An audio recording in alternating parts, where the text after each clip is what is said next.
Yesterday was crazy. It was a crazy day. By the way, I forgot to do my regular call-in, but Wednesday, September 30th, 2020, 11:10 a.m., and we are live and alive, folks. And last night we had a crazy, absolutely crazy debate. I had my good friend Ryan Grimm and Austin Show of The Austin Show, Mr. Show, join me on debate analysis. And we were at the top of the leaderboard on Twitch, the largest Twitch broadcast on the platform for hours, which is pretty crazy. Glad that leftist messaging is sticking and that there is an audience for it, that people want to hear more from a leftist content creator. They want to hear a leftist and even anti-capitalist point of view.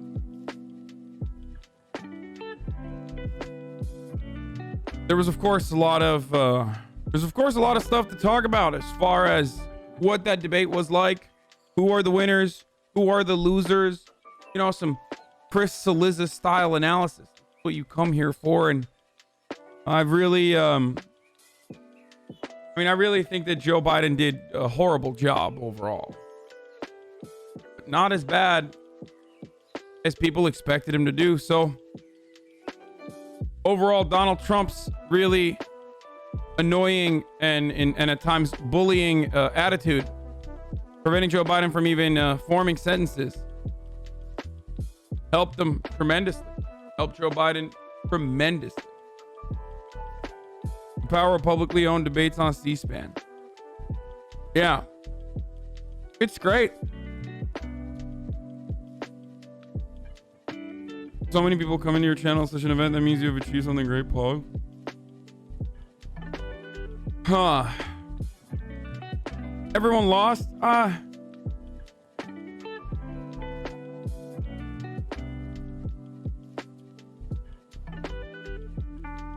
don't know if everybody lost. We're going to look at the highlights of that debate in a second, and I'm going to give you analysis. I think it was entertaining. I think people have already made up their minds, as I said numerous times yesterday. There aren't really that many people out there that are undecided, no matter how much Republicans, Democrats, the liberal media, the conservative media try to make it seem as though there are undecideds out there. That's not real. Most people have made up their minds. They are solidly on riding with Biden, or against Donald Trump, rather, or they're solidly with Trump. And they are really for Trump if they're solidly with Trump at this point. Everybody knows what Trump represents after 4 years. And everybody knows who Biden is after 47. Especially as he was the vice president to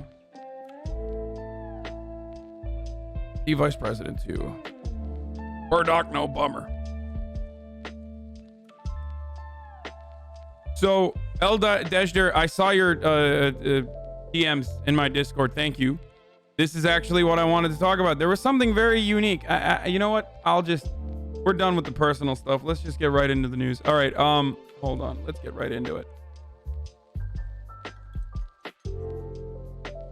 Daycare is now open.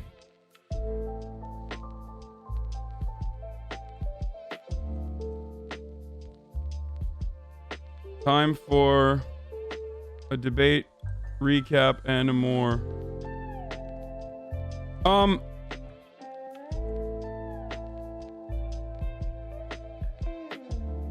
I've said time and time again that I'm not going to be confident in a Biden victory until Donald Trump is out of the office. Okay? I have seen too much.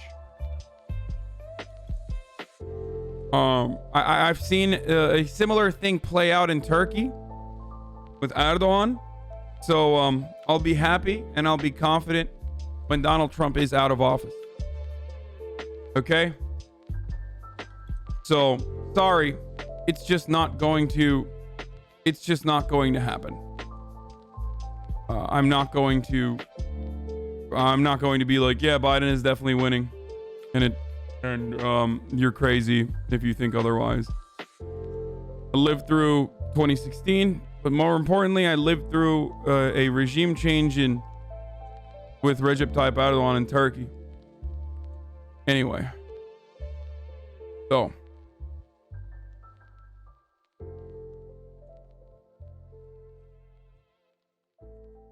my top line analysis on the debate itself. Let's get into it. Now, you can see the debate recap and the highlights on my YouTube channel if you want. It's already live on there. But overall, Biden performed poorly as was expected, but not as poorly as expected. It was not the worst. There were really good lines in there that Biden was able to throw out, which I will admit I was happy to hear. I think he communicated well on the COVID stuff, which he clearly had prepared well for.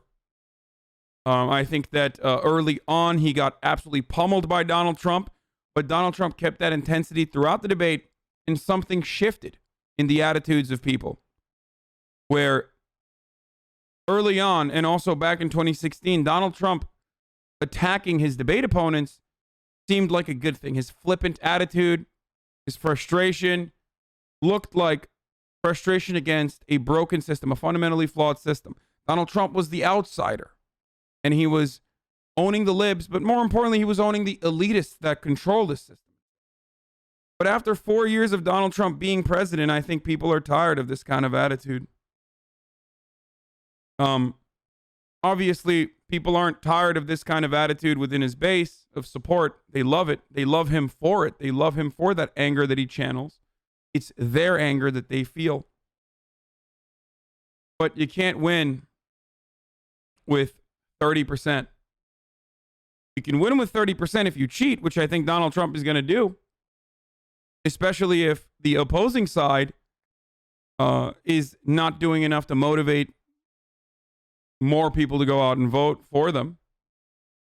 And even with the Democratic incompetence, even with the fact that there is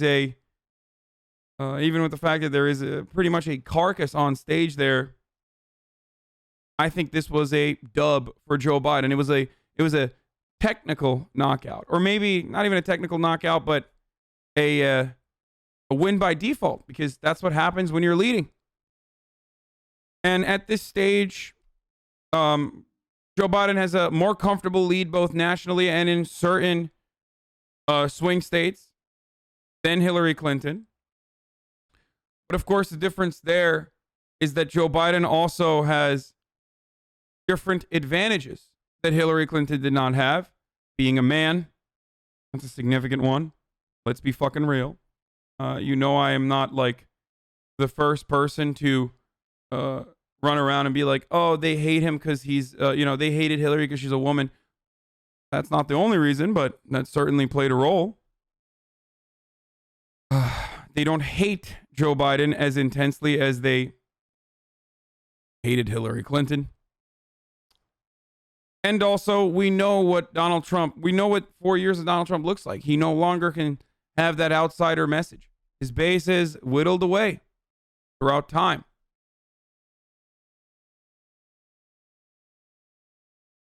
Now, those who remain are as loyal as ever, but his base has definitely gotten a lot smaller.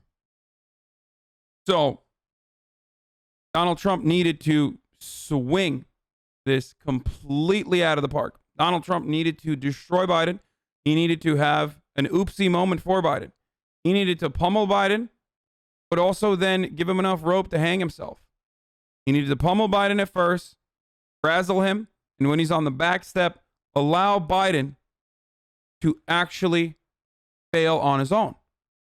But he was so thirsty and so overzealous with bullying Biden that it literally came across as bullying, like a childish man baby bullying an old man.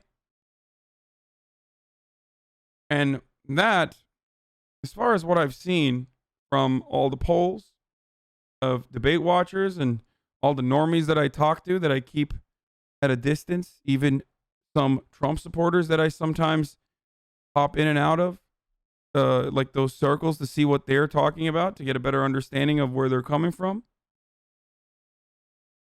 Everything I've seen so far shows that Biden did well, and only because Trump did really poorly.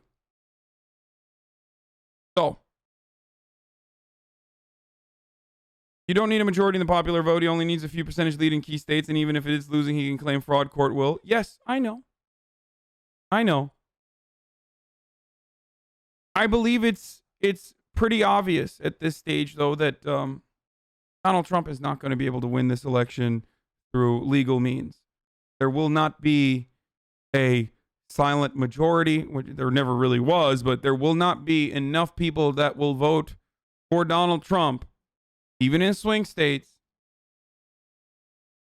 And I hate using these absolutist terms, but it doesn't seem like there are enough people that will vote for Donald Trump, barring any sort of like externality that we can't factor in, like Joe Biden literally fucking stroking on camera or something. It really feels like the only pathway to victory for Donald Trump and the Republican Party in general is by cheating. Now, they have already mentioned that they are going to cheat. They are going to cheat pretty hard. They have not stopped at any moment whatsoever and pulled back and said, we're not going to cheat. They always say, we're going to cheat, and here's how we're going to do it. They talk about delegitimizing mail-in ballots. They talk about suppressing voter turnout as best as they can. It's going to be a little difficult because a lot of people are voting by mail. Talk about poll watchers. We're going to have poll watchers. Now, some real fascist nonsense, okay? Real old school, recycled fascism, wholesome stuff. Trump is trying to recruit poll watchers right now, election watchers, electioneering and vote suppression. Personally, being engaged by the Republican Party, the fucking president. So that stuff is some degree illegal, and but it will still happen. But I think even with all of that, we shall see. But what I do know is that Donald Trump did not do a good job last night. He pummeled too hard. And while that plays well with his base, not good when your base is withering away. So, do you think even with a landslide for Biden, Trump has a path to legally steal the election? Not legally, but they will use extra legal circumstances. They will use the legal field to their advantage. I'm not entirely sure on exactly how they would be able to do this. Like, I don't know what the law is, but what I do know is what Republicans have been openly talking about, and I just mentioned that to you already, which is riots, poll watchers to suppress the vote early on, delegitimizing the legitimacy of mail-in ballots as best as possible. Trump has been engaging in this already. He has put a lot of effort into that. And then turning around and disrupting the Postal Service's work as best as possible. Postmaster DeJoy has been doing that already. 700 mail sorting machines have already been gutted and are no longer replaceable, right? Try to hold back on mail as best as possible. And then try to stop mail-in ballots from being counted.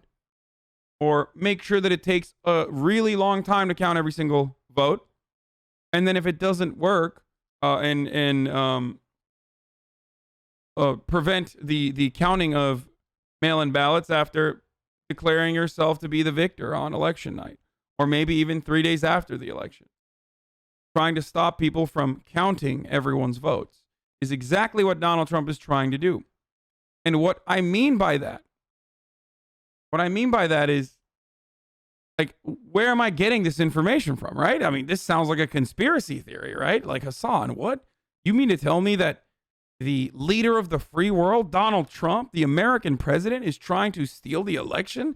Sounds a lot like a tinfoil hat conspiracy. Well, you would be right under any other circumstance, except, yeah, I know. I'm using leader of the free world, stuff that Americans like, stupid statements that aren't true. Hasan, you're crazy, right? Alex Jones moment. Except I'm just listening to what the president is saying. And the president is saying all of this. So all you need to do is pay attention to what Republicans say all the time about what they want to do. And then it's no longer a conspiracy when it happens. That way you get to see exactly what happens before it happens. That's the only difference that I have with the rest of the neoliberal punditry, is that I pay attention to what Republicans are saying. And I also believe that the Democratic Party is profoundly incompetent. Anyway, has been about Hasan. Okay, cool. We'll look at that in a second. What if by the end of the election night he's losing and he can't just say stop the vote count? That is the best case scenario, my friend. If Donald Trump loses on election night, which could happen. If Donald Trump loses on election night, which could very well happen. My God, that's it. After that, in the lame duck session, Donald Trump will do everything he can to destroy the country. You know, make it as difficult as possible for the transition team to pick up the pieces. Try to probably, I don't know, offer himself a pre-pardon by letter. You know, or any number of different psychotic things might occur there. But overall, the Biden administration will certainly take control. That's it. After that, like, that's the best possible pathway to victory. And that's why people always say,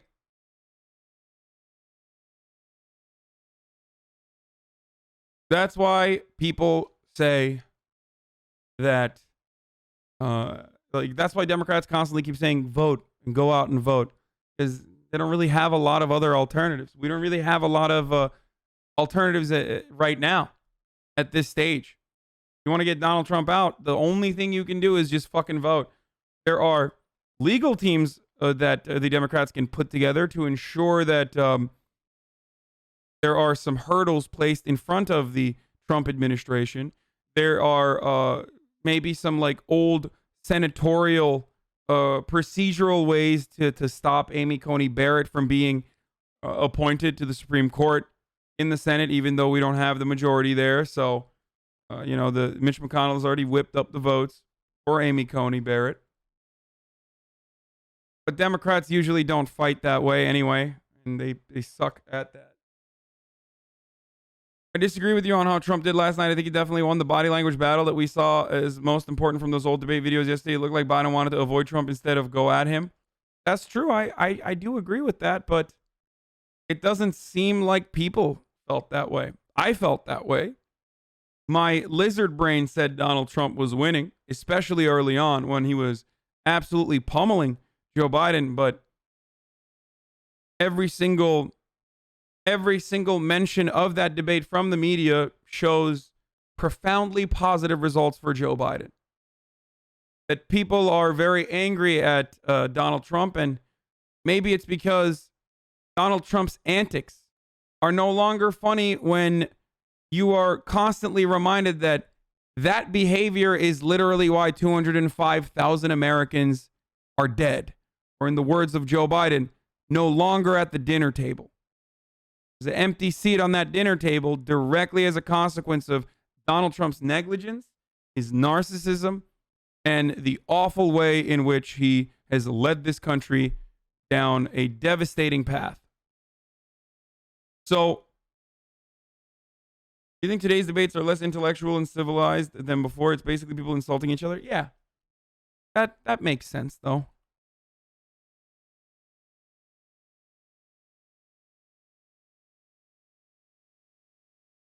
My take was the same as Austin's take on that front, that Biden had to come off as marginally coherent, and yeah, he did do that. He did look kind of sad. He did look like a bruised and battered old man up there. But I believe, I guess people are so sick and tired of Donald Trump that it is no longer a fun or new thing when Donald Trump bullies his debate opponent. Biden in the debate was never really referring to Trump directly. He was always talking about him in third person or addressing the audience. However, Trump was just attacking Biden endlessly, almost personally, and I didn't see him refer to the audience once, but I don't know. So let's talk about some really interesting stats. This is remarkable.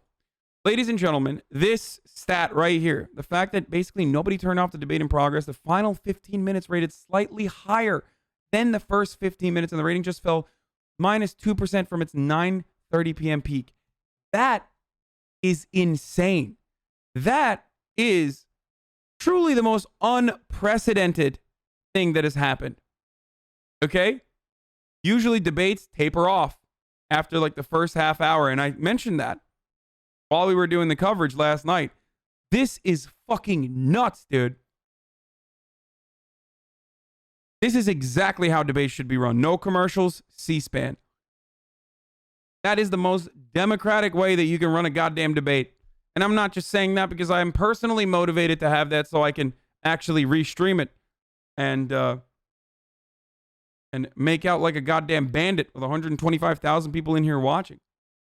I'm saying that because it's also good for democracy when everyone is aware of what gigantic idiots our representatives of both parties are. So I disagree when people say America lost last night. I think America won.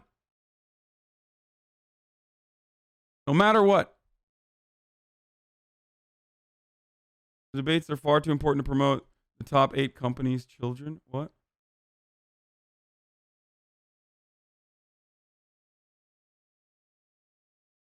I'm hating the wow, this was a mess from both sides thing. Like Biden was coherent and made good points, gave policy examples, but he could barely talk.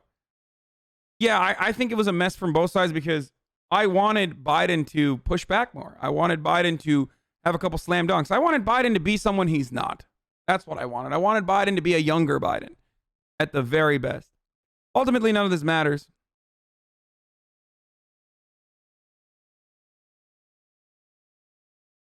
It really doesn't.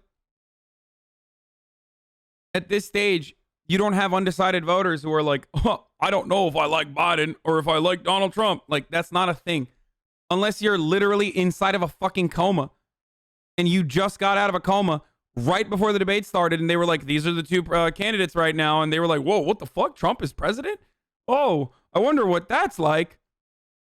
Well, I know a little bit about Joe Biden, but like, I don't really know enough about Trump being president. So let's take a look at what these debates look like. Unless you're that person, there is no undecided voter. I don't believe it, okay? And I know, what do I always say?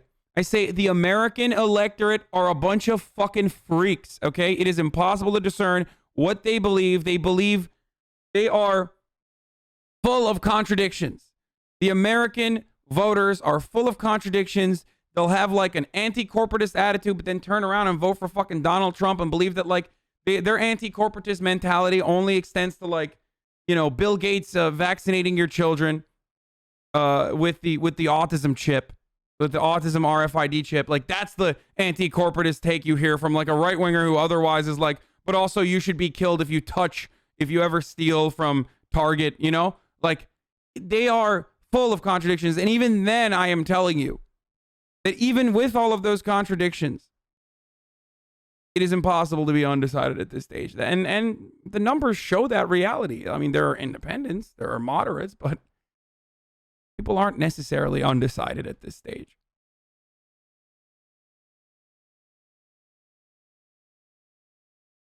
Not sure if you saw, but the betting markets around the globe swung hard last night. Trump lost 10 points across the board overnight with money where your mouth is crowd. Personally, I'm still on the rocks about who to vote for. Trump did not condemn white supremacists, but I will need to see more debates before making my mind. So, like, that's the funny thing. Like, you can't say, Just Black is, of course, memeing, but you can't say that because, like, this is not the first time Trump hasn't condemned white supremacists. This is, like, the 20th time. So, like, that's precisely what I mean when I say, like, it's impossible to be undecided. Either you made up your mind and you literally are like, yeah, fucking Trump is... he will not condemn white supremacists, or when he does, it's like very light, and he still agitates them, and he still emboldens them, and he still tries to get them to do horrible things, and I like that. Or you're like, that's kind of fucked up that he's doing this, and I don't like him. Or you think, or you're one of those guys who makes more than $1 million a year, and you're like, yeah, fuck yeah, I'm gonna vote for Donald Trump. I want there to be a fucking 0% tax rate. That's precisely what I mean. By the way, this was a really scary piece. Like I showed you guys a good and very interesting piece of data. Let me give you a very scary piece of data. 66% of Spanish-speaking Americans in Telemundo poll thought that Trump won the debate. Now, this is partially because, and Paul already mentioned this in the chat as well, Trump did win the look test. He did win the body language test. Joe Biden looked. Is a Twitter poll that 4chan brigaded? Oh, okay. There you go. Never mind. Owned. Oh, it was a Twitter poll? Why would they not?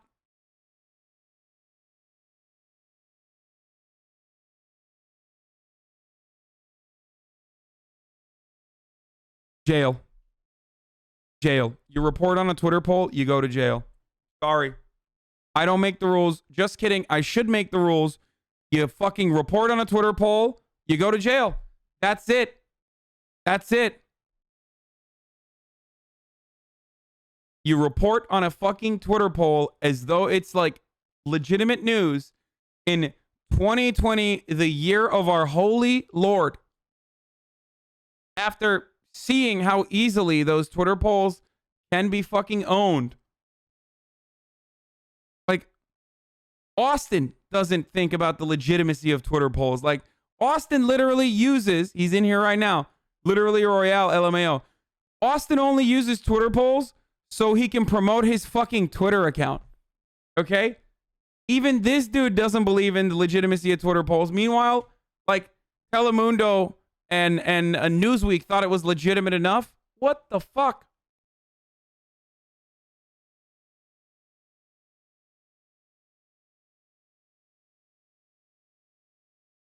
"100% of people think Trump won that debate, but they can't admit it. Biden was terrible last night. Bernie died for this." Biden was terrible, but again, Biden being terrible is expected to some degree. Biden was terrible, but not fatal. He didn't die on stage. The bar is really low, but it is what it is. This is not like a John Kerry circumstance. If you look on Twitter, every poll says Trump won, dude. Yeah, no, like we're not. I didn't know that this was a fucking Twitter poll.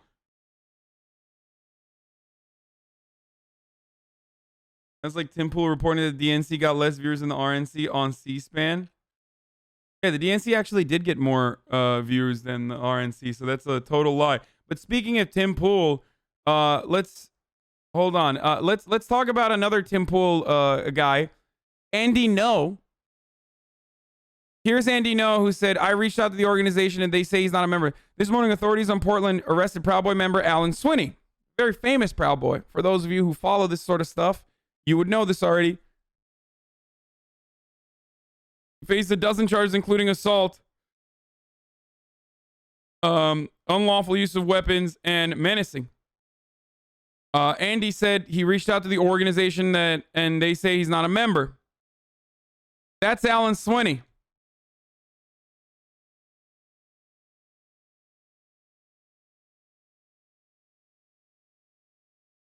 That's Alan Swinney, and that's a Proud Boy tattoo on his arm.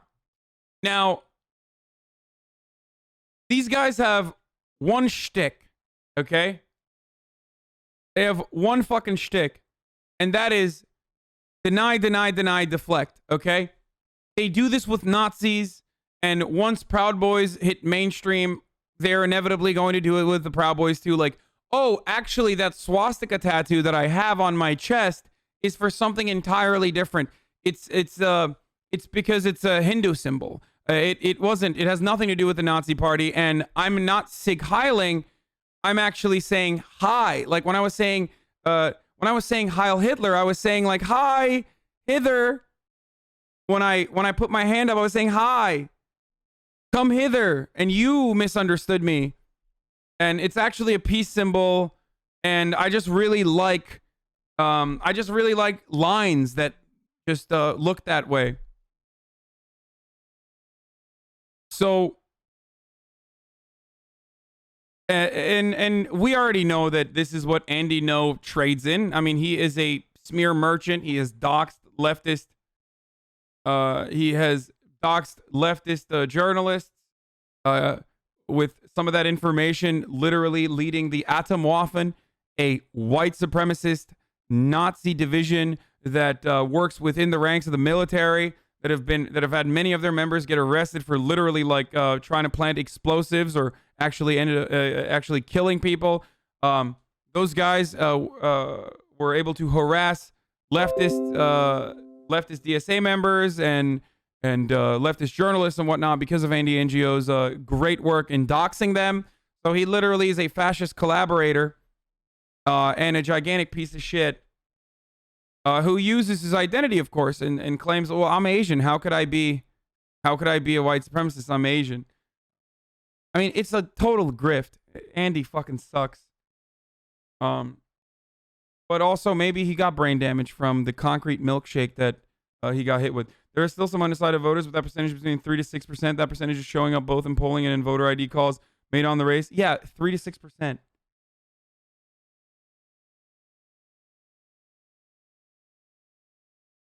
After 12 hours of politics yesterday, my brain is literally fried. I don't know how you do this shit, honestly. Certified freak. I love it, dude. I live for it.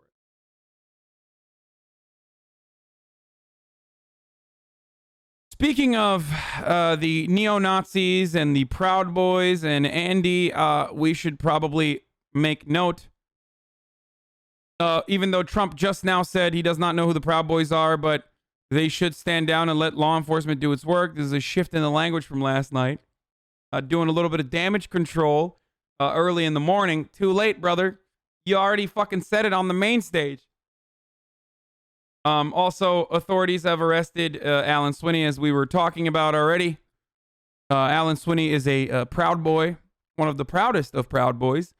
He's been arrested numerous times. Remember, Portland police is not good and not on your side. The only reason why Portland police is now doing this is because they're forced to do this because now it's hitting mainstream. What you will also find out, dear viewer, if you are new to this scene, if you are unfamiliar with the activities of the Proud Boys or the Patriot Prayer and the white nationalist militias in Portland and Oregon in general, you are going to find out soon or quickly that the Portland police literally have collaborated with these sickos in the past, telling them where police patrol is going to be, especially when someone has an arrest warrant, for example. One of those Patriot Prayer or Proud Boy leaders will have an arrest warrant. They'll be back and forth communicating with the Portland Police Department, where the Portland Police is like, come on, don't go here, don't go there. This is where the Antifa people are. This is where we're going to be patrolling through, and we'll have to arrest you because you have an arrest warrant. So stuff like that is pretty good. They collab harder with the Patriot Prayer than Supreme does with random fucking brands, okay? So, you know, Portland PD does not live in Portland. They're all from the red areas outside. Well, that also is something we're going to talk about in a little bit. Yeah. The Commission on Presidential Debate says it will make changes to the debate format after Trump's frequent interruptions. Good. Hopefully they will fucking mute people's mics, okay? Donald Trump's microphone needs to be muted. Let's be real, dude. That is complete nonsense. Like, you can't do that. Actually, though, here's my controversial take on the matter. I think that Donald Trump did a disservice to himself by interrupting Joe Biden constantly. How did he do a disservice to himself? Well, there were numerous moments in that debate last night where Joe Biden was about to fuck up and Donald Trump literally saved him by interrupting and yelling over him.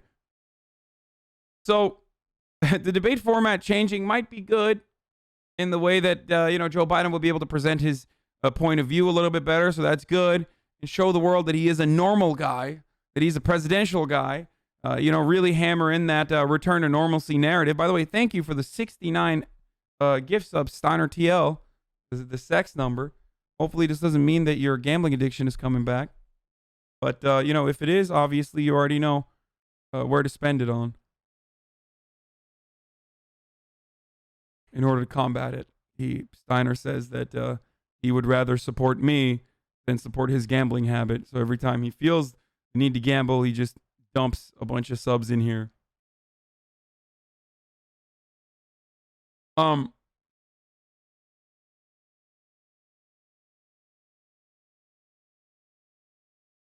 Yeah, he was clogging comms. He was doing the XQC strat.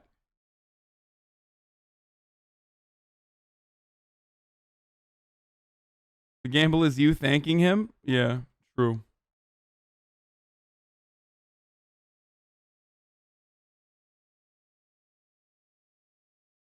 Anyway, where were we? Let's keep going. I was talking about the Proud Boys. So this is how they operate. This is they're violent, but the Portland Police Department also collaborates with them from time to time. Donald Trump is doing a defense now, but what he said last night was insane. When faced with a direct question from Chris Wallace, and you know what? Let's just find that. I'll just go through the highlights piece by piece, but I'll go directly to that one if I can find it. When faced with a direct question, unless you guys have this ready to go lined up, I'll just look at it directly before I get into the highlight of the debate and like the recaps. Poke is in here. Okay, hold on, guys. Before I answer Poke, can we just... Poke is asking if you got VR. Yeah, I have VR, but I haven't set it up yet. Oh, here it is. Criticized the vice president for not specifically calling out Antifa and other left-wing extremist groups. Now, even the way that Chris actually presented this question is idiotic because, like, Joe Biden literally tells the protesters to be quiet, or not be quiet, but, like, to be fair to him. I think you know what? I think Joe Biden did a really good job with Antifa last night. You got to hand it to him, but we'll get that in a second. But, like, the fact that, like, this is a one-to-one comparison as though, like, Joe Biden is responsible for the protests that turn into riots in certain circumstances, even though there is no, like, cohesive and completely united unit of people acting out for a specific purpose. Like, no one is out there like, we need to break storefronts and like fuck shit up and like burn property. That's not a real thing, in the same way that like the Proud Boys are literally an organization that says we are going to go and we're going to disrupt the BLM protest. So even though it wasn't a one-to-one, that question is biased, and Trump still fucked it up. But are you willing tonight to condemn white supremacists and militia groups and to say that they need to stand down and not add to the violence in a number of these cities, as we saw in Kenosha and as we've seen in Portland? Sure, are you I'm prepared to specifically do it? Well, go ahead, sir. I would say almost everything I see is from the left wing. See, this is a narrative that only works because it is a narrative that has existed for nearly 4 to 5 years now. The only reason why Donald Trump can still get away with saying something like, the only violence I see is from the left wing, is because that's literally what everyone has been pumping on the internet. That's literally the only thing that you've seen for the past 4 or 5 years now. Like, Antifa is violent, Antifa is violent, Antifa is violent. There is an entire industry that revolves around saying the left is violent and they're killing Trump supporters. Meanwhile, literal Trump supporters are actually killing minorities. They're openly stating their interest to kill leftists, have killed leftists, and have killed people that they declare to be Antifa. And this narrative sticks in such damaging ways that, like, a 76-year-old man can get fucking owned by cops with his brain leaking out of the pavement in Buffalo, New York. And Trump can turn around and be like, he was Antifa, and people will just forget about it the next week. I haven't forgotten about it. I hope you never forget about that. But that fucking happened. But that's a testament to how powerful right-wing messaging is. It's something that the Democrats rarely ever engage in. They don't set up narratives. And that is very frustrating. The only thing that they set up is like correctly pointing out when someone is agitating for white supremacy. And that's insane. Like, how do we have reactionaries? How do we have reactionaries that do a better job of building narratives that stick and like genuinely change people's minds because they have that ideological cohesion on the reactionary right that we do not have on the liberal left coalition? That like they do a better job of crafting a narrative that sticks with their base and even outside of their base than we can.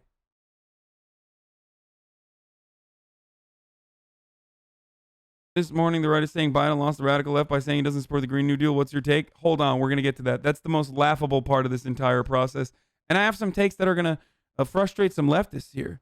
But ironically, I tweeted my opinion on that earlier, and liberals who fucking misunderstand me immediately started attacking me when I was saying something that like they should agree with. But because they're so fucking stupid and like are only horny to like own me or whatever, more than they care about like defeating Donald Trump, or maybe they're blinded by how much they want to defeat Donald Trump, that they think any sort of critique on the matter, any sort of punditry on the matter outside of like, Joe Biden is a daddy and Donald Trump is Mango Mussolini is seen as, me attacking Joe Biden and wanting Trump to win. But I'll get to that in a second. But this was a slam dunk for Donald Trump. Could have easily been like, I don't know who these people are. What, you think people give a shit about the fucking Proud Boys, dude? No. They're not that popular.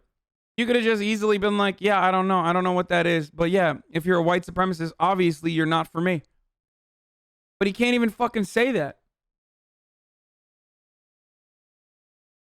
Not from the right wing. So what are you saying? I'm willing to do anything. I want to see peace. Then do it, sir. Say it. Do it. Say it. Do you want to call him?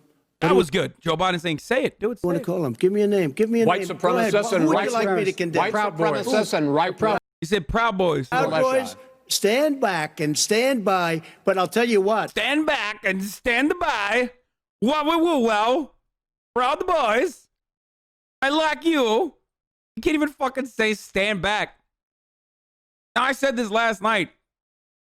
Him admitting that he has control over white supremacists is bad.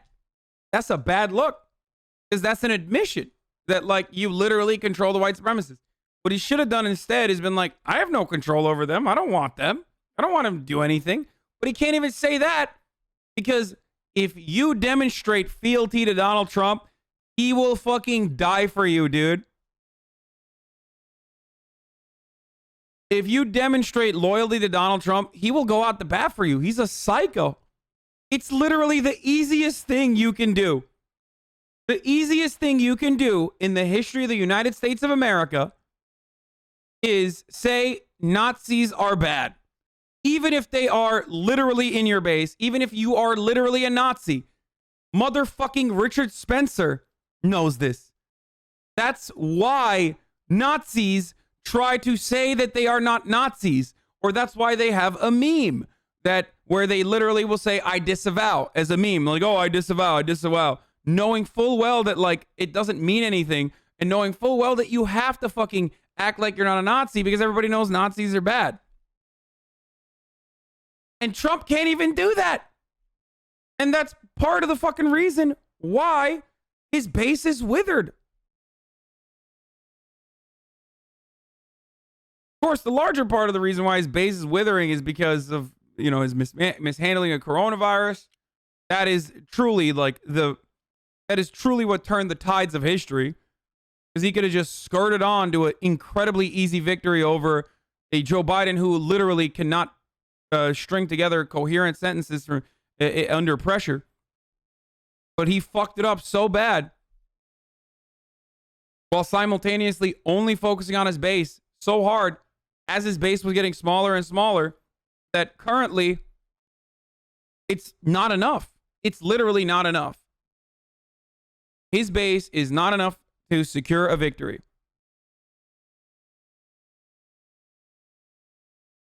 So that was insane. But also expected in some ways because Donald Trump is insane. I'll tell you what, somebody's got He literally said, just stand down and stand by. to do something about Antifa and the left, because this is not a right-wing problem. This is a left-wing. FBI director This is a left-wing problem. White supremacist. Antifa's an idea, not an organization. That was pretty fucking cool. I'm not going to lie. That was one of the coolest moments in that debate. He was getting owned pretty hard in most circumstances, and he was having a really hard time. He was having a really hard time pushing back, but he's right. Antifa is not an organization, and that's not just me saying that as the Antifa battalion commander CEO. That's motherfucking FBI director Christopher Wray saying that. Trump's very own FBI director Christopher Wray saying that. And it's not like those psychos are fans of the left. Matter of fact, they spend a lot of their time and a lot of their efforts trying to subvert and intercept and destroy leftist mobilization, both historically and even to this day. So when even those guys fucking admit that like Antifa is just an ideology or an action, it's not an organization, pretty wild for Trump to still be like, not wrong. It doesn't matter. I know more. I've seen YouTube videos, believe me. Listen, that's what his FBI, FBI director said. Well, then you know what? No, we're done. Defending Antifa law, how you fly on a gaming platform. Brother, man, I've been flying on this gaming platform with literally like the Antifa handbook behind me for 2 years now. I think people are aware of my opinion of anti-fascist action, both historically and still to this day. I am a fan. I think anti-fascism is good, not bad. Anyway, we're going to talk about the most important piece of news from this debate. Of course, Joe Biden saying inshallah, and also in the proper sarcastic form, inshallah, question mark. So we'll get to that in a second. We will look to the. We will also cover a bunch of other stuff. Hold on one second though. What was I gonna say? The Proud Boys thing was really bad. Classic Trump though, and that of course is like now taking over the airwaves. Like that's all that people are gonna talk about because of course they're gonna talk about that. That's terrible. I mean, you have right-wing paramilitaries like murking people at a time when there's so much unrest directly as a consequence of like those very same white nationalists and far-right paramilitaries like going to the streets to put on a strong, organized, and militarized front against legitimate grievances that black people have in the form of Black Lives Matter protests. And Trump is still agitating. So while Joe Biden hasn't really set up that whole you are responsible for these riots because you're not conceding and listening to the legitimate grievances and the demands that these people who voted for you and voted, these people who are citizens under you, they're your constituents, you're not listening to their demands. Joe Biden did not make that argument, but still, it doesn't matter. It feels like a lot of people still believe that argument regardless. I'm glad that more people are aware of this argument that like Donald Trump benefits from the riots and is agitating to do the riots so that he can potentially cause more commotion and frenzy and maybe even get the suburbs to swing back to him, which is not happening at the moment. So I really do like that. What about telling his supporters to engage in voter intimidation? I thought all the Civil War talk was hyperbolic, but I don't know now. Yeah, he is. Of course, we're going to talk about that as well. He did say that, and he has been doing that. The right believes they have a large enough voter base to win. They believe Trump just has to cause uncertainty of Biden in order to win. What's your take? No, it's incorrect. Oh, here, this is my biggest take Okay, this is my biggest take from last night. Hold on, let me pull that up really quickly. So, what I am coming to realize, maybe even too late, but what I'm coming to recognize about last night, what got solidified for me at least, is that, and this pertains to Bernie Sanders as well. This is a hot take that you guys are going to get mad at.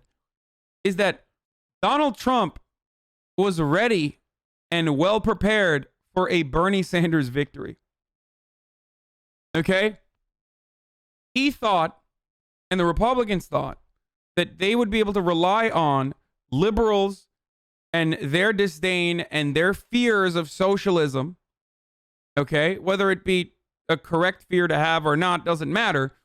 But I think that he thought that moderates and liberals, specifically people in the suburbs, upper middle class people who fucking vote, their fear of socialism was going to be enough to help him defeat Bernie Sanders. And I think that's what he was gearing towards. So what happened with Joe Biden winning is that threw a massive wrench in that plan.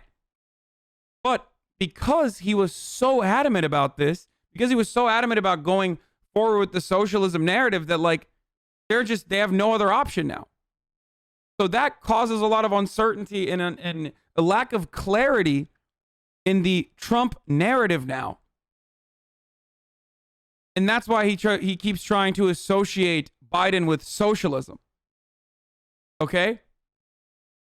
And I don't think it's working. Because Joe Biden is not a fucking socialist. Bernie Sanders was a social democrat, but Joe Biden certainly isn't even a social democrat. And, you can potentially make that stick with the QAnon psychos of the world, right? That Joe Biden is an empty shell and he's a Trojan horse for socialism or whatever. But I don't think, no matter how stupid the electorate is, the broader electorate is, I don't think they're going to be like, yeah, this fucking guy who voted for the Iraq war and voted to lock up black people, who has literally a cop for his vice president, is an anti-police socialist.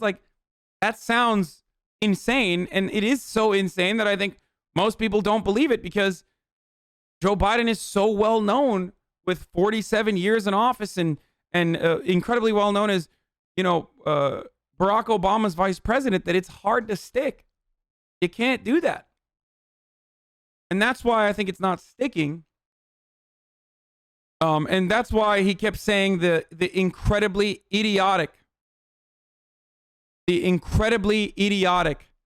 line that Trump kept saying last night, which was, and you all remember because you were making fun of it last night. What did he keep saying? He kept saying, "You just lost the radical left. You just lost the radical left."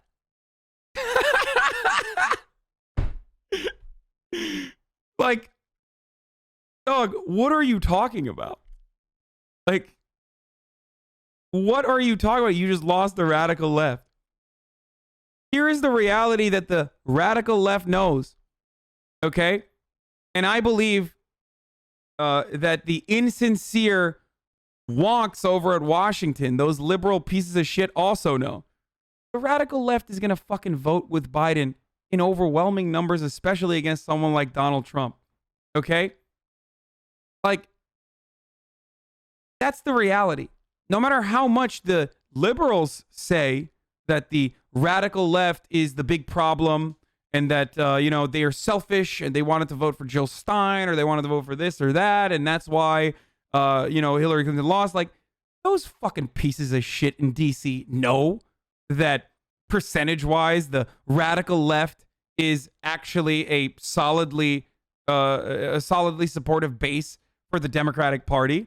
If they thought that the radical left actually fucking didn't vote for the Democratic ticket in higher percentages than other demographics within the Democratic Party, they would try to focus on the radical left and win them over. They don't. They don't give a shit. And that's why you heard Joe Biden literally multiple times say, "I fucking defeated Bernie Sanders. I killed Bernie Sanders. Fuck the Green New Deal." Whatever the fuck. He said literally everything. He was like, "I love cops. I want to kiss cops. And also fuck the Green New Deal," and numerous other things. Because he knows that we're cucked. He knows that we're going to fucking vote for him regardless. Because what are you going to do, dude? What are you going to do? You're going to fucking not vote for him and potentially have Mr. Poll Watcher and his fucking fascist brigade have 4 more years so he can, like, literally knock down our doors and kill us? Like, what am I going to do? Okay? I'm the radical left. What am I supposed to do? I don't even believe that Joe Biden is going to make fundamental changes in this country at all. I don't believe that Joe Biden is actually going to be even remotely progressive. I don't believe that even for a second. But the situation at hand is that, you know, it's fucking straight up acceleration into fascism, or, you know, 4 more years of maybe being able to hold back on that acceleration into fascism by having yet another moderate, marginalist, neoliberal candidate, a neoliberal administration that doesn't really fix any of the problems. I don't believe that Joe Biden is going to undo Donald Trump's tax cuts. I don't think he's going to do that. I don't think he's going to push for the public option. I don't think he's going to do that. I don't think that he is going to actually push for a Green New Deal type prototype. At the very most, we'll get some favorable, we'll get some policies that are favorable to labor unions, hopefully, maybe. We'll get like a moderate, we'll get a moderate Supreme Court justice. But overall, it's just fucking harm reduction, or maybe even just like holding back on full acceleration into fascism for like 4 more fucking years. Giving Republicans 4 years to lick their wounds and then come back even harder. But yeah, my take is vote for Biden because he won't try to kill me. How is Joe Biden even a neolib? He seems to be more conservative. Neoliberalism is a conservative ideology. So.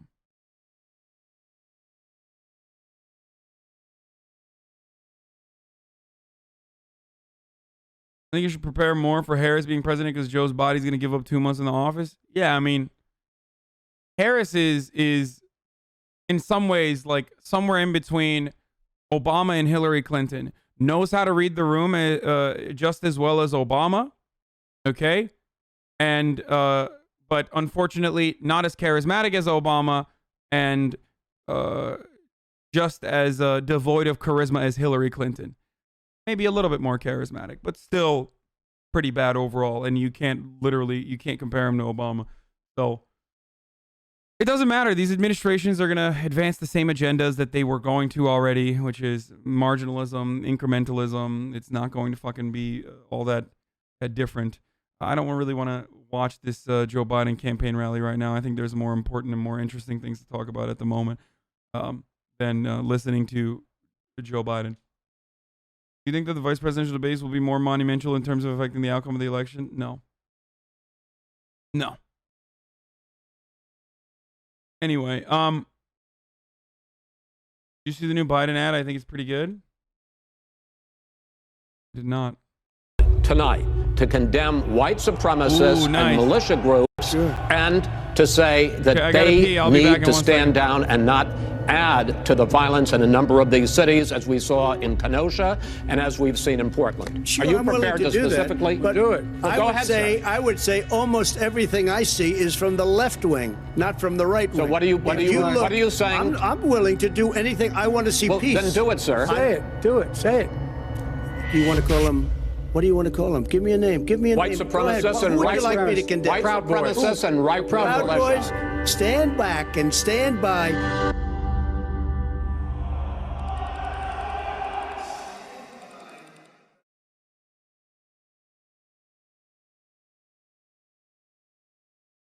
Are you willing tonight to condemn white supremacists and militia groups, and to say that they need to stand down and not add to the violence in a number of these cities, as we saw in Kenosha and as we've seen in Portland? Sure, are you I'm prepared to specifically do it? Go ahead, sir. I would say almost everything I see is from the left wing, not from the right wing. So what are you saying? I'm willing to do anything. I want to see peace. Then do it, sir. Say it. Do it. Say it. You want to call them? What do you want to call them? Give me a name. Give me a white name. Supremacists and right like me to condemn? White supremacists and right Proud Boys, stand back and stand by.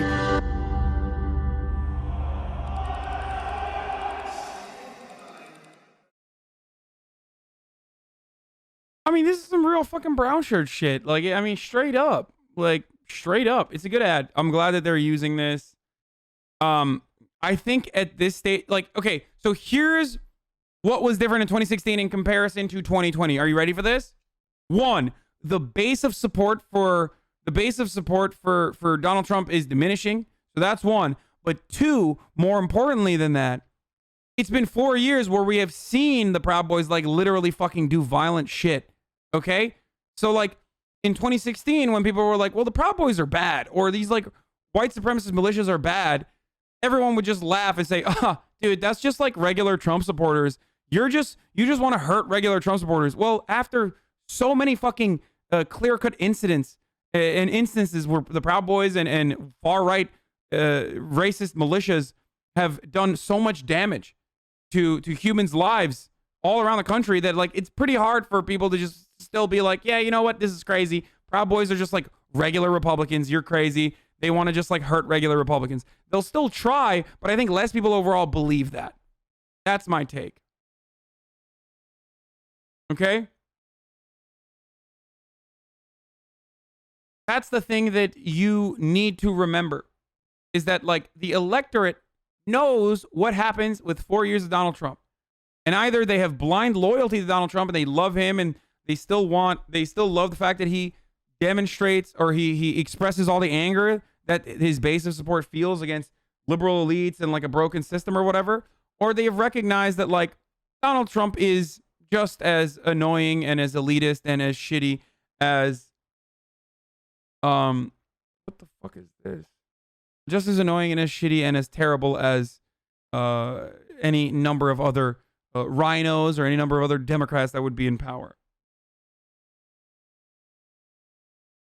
But his rhetoric about trying to drive a wedge between Biden's leftist coalition and liberals, it's not going to work. I don't think it's working. Okay? I don't think it's working.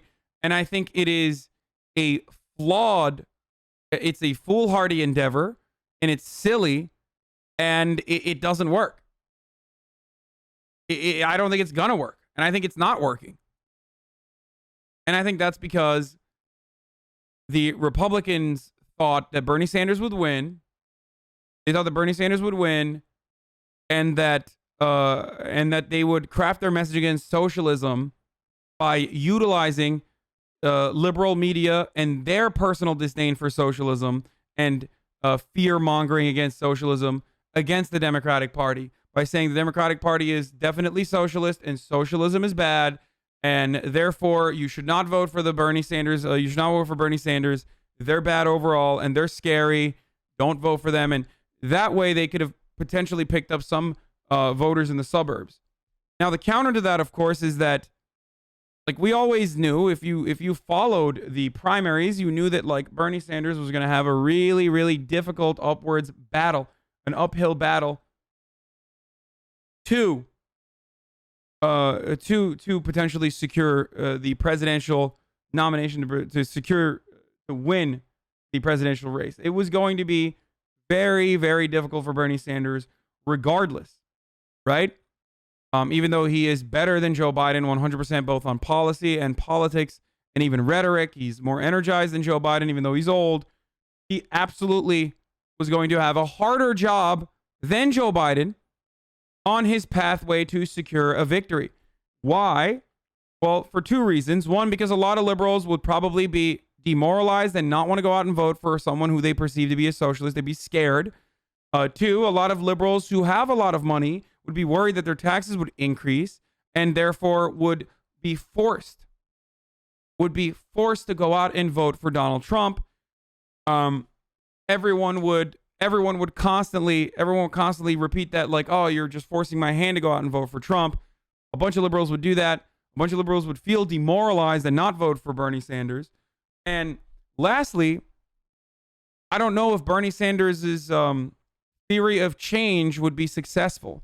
As you all know, the Bernie Sanders strategy was to bring out voters that have not voted in the past elections and try to build a coalition between the working class, because there are more workers in this country than there are owners of businesses.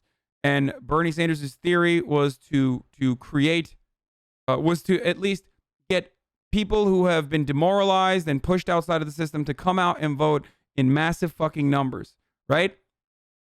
And that didn't work out in the primaries because people don't actually vote in the primaries regardless. There was no indication that it could have worked in the general as well. So if that happened, if Bernie Sanders failed to bring out the non-voters, and then on top of that got constantly brutalized by liberal media as he did during the primaries, and had all these like never Trumpers and even some liberals go, well, we have no other option but to vote for Trump or at least stand back, similar to like the Lib Dem and the coalition on like Tory media and how they attacked Corbyn, you would have seen a similar defeat. That's my speculation. That was my hot take that a lot of people got mad at me for earlier today because they don't understand the words I'm saying. Trump just said to the Pooler reporter that he heard Biden doesn't want to do the other two debates, so they might not happen, lol. Bet price of Trump pulling out of debates going up. Trump also said he saw polls where he won the debate. Worse than Austin on polls. Yeah.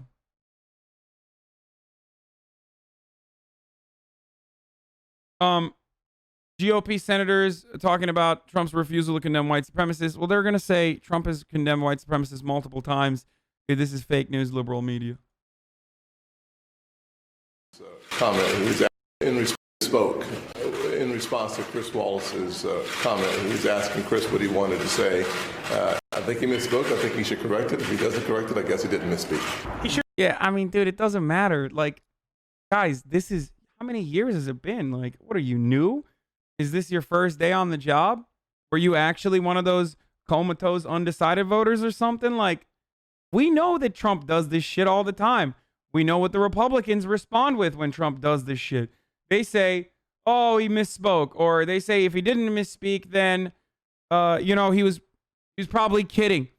Oh, he wasn't kidding? Well, other people do worse. Like, it's always the same strategy.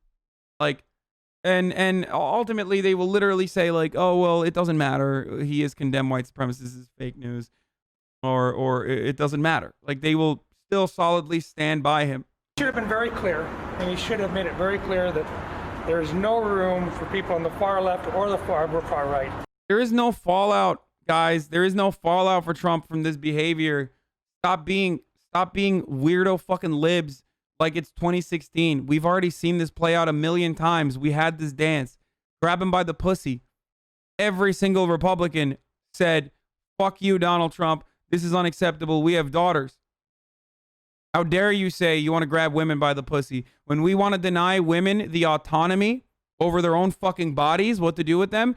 We do it at the ballot box, and we do it by way of spear-dicking legislation that makes it harder for them to get reproductive health services. You idiot. You're not supposed to say you're going to grab them by the pussy in locker room talk. You're supposed to fuck them over later. That's what the Republicans said. When it comes to either Antifa... And what happened? They voted for him, and they still vote for him 90% along the way. It doesn't matter.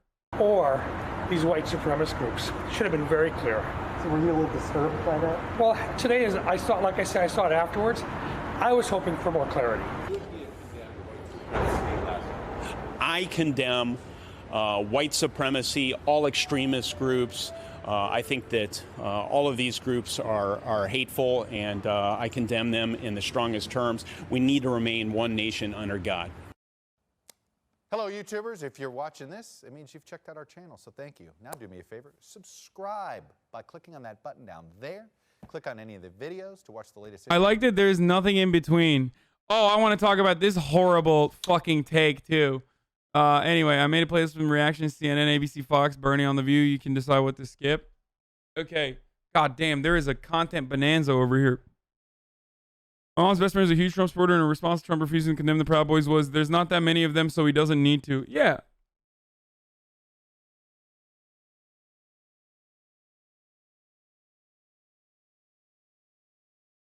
Please stop.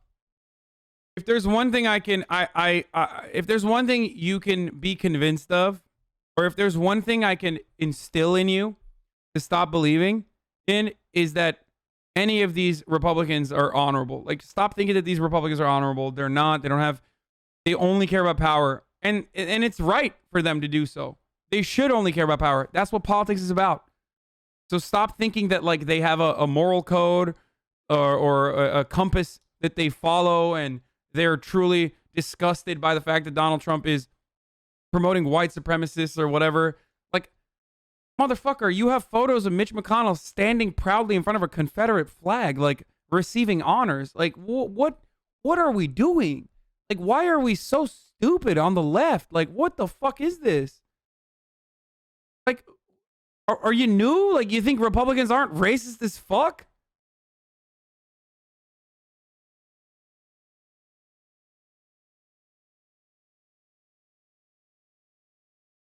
And why would Biden be different? He's a politician too? Yeah. Hello? I know. Biden is fucking horrible as well. What? Like, what? You think all of a sudden I'm going to change my entire worldview and like think that Biden is a good guy after all the horrible shit that he's done in his 47 years in politics? What are you, silly? Don't be a silly bitch. Ultimately, it doesn't matter, though. Like, it doesn't matter. He's better than Donald Trump, and those are the two fucking options we have. What? And one of them is not immediately threatening the lives of marginalized people to the same degree that Donald Trump is. Well, it is hard to know where to start. I'm not sure how people are going to feel about that to be continued at the end. And people have to make their own judgments about how the candidates handled themselves tonight, who made the better case, who offered plans for the future, who told the truth, and who deserves to be president. Those are all judgments that are going to be made over the next several days and weeks. But I have to speak personally here as somebody who's watched presidential debates for 40 years, as somebody who's moderated presidential debates. Yes, of course I'll be covering the VP debate. For presidential debates. As someone who's covered presidential debates, that was the worst presidential debate I have ever seen in my life. A lot more heat than light over some 98 minutes. I want to go to the room right now. John Carl, you were there in the room. You cover the president. Your thoughts? George, the debate was a total mess. It was a mess of interruptions, petty insults. I was in touch with some people on the floor who told me they were stunned by what they were seeing transpire on that stage.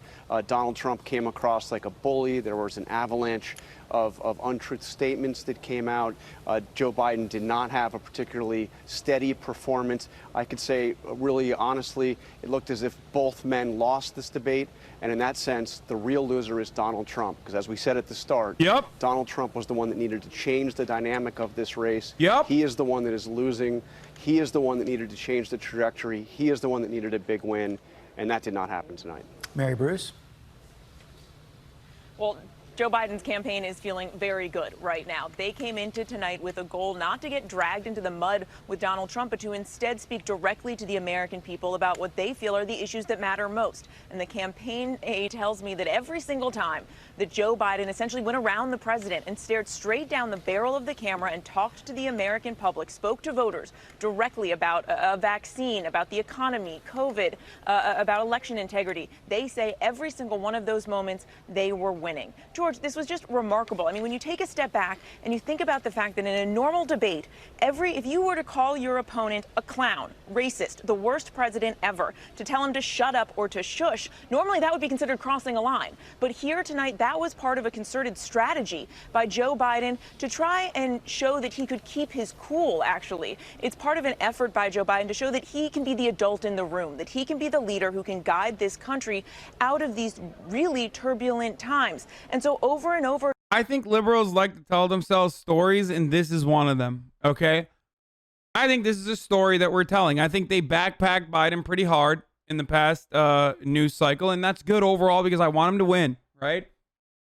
But I think it's a story that we're telling ourselves and one another when we say, like, Joe Biden is he's demonstrating that he's the adult in the room. Like, yeah, the only thing he demonstrated to me is that, like, he might not be at he pees in the bed or on the hallway stage of his geriatric life cycle, but maybe he can still get up in the middle of the night to pee and aim directly into the toilet.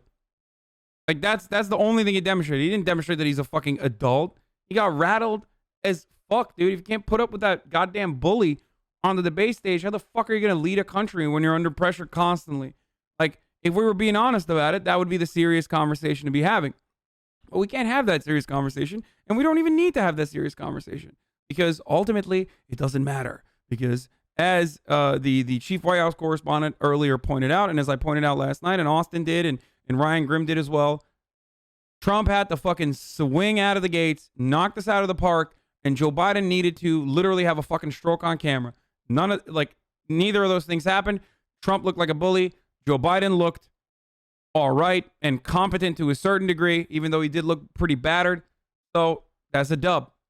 Put that on the board. Again, he simply refused to give credence to the president's attacks, even though, let's be honest, there were parts of that debate that were simply unwatchable because the two of them were just talking over and over each other. I mean, here in the room, it was really astounding. And it was apparent as you watched that the president was often turned to the former vice president, pointing his finger at him, speaking directly to him. Joe Biden instead staring straight down that camera, trying to speak to the American people, making his point. The Biden campaign says all you saw tonight from the president was chaos. What you saw from Joe Biden was stability, they say.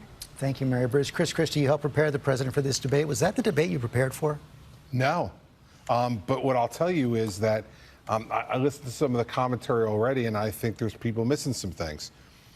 First off, Rom said earlier that it was the vice president's job tonight to reassure.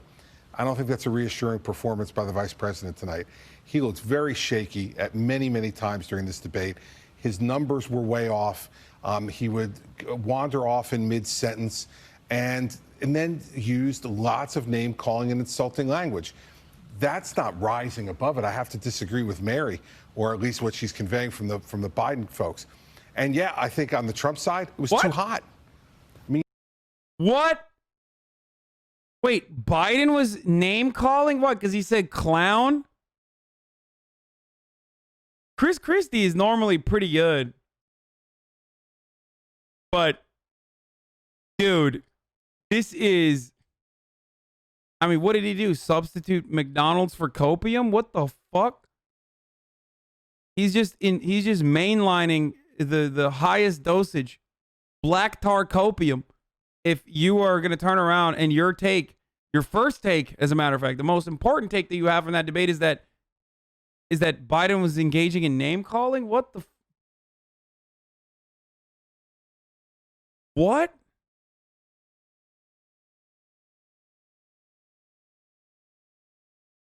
Bro, that's insane, dude. That's completely insane.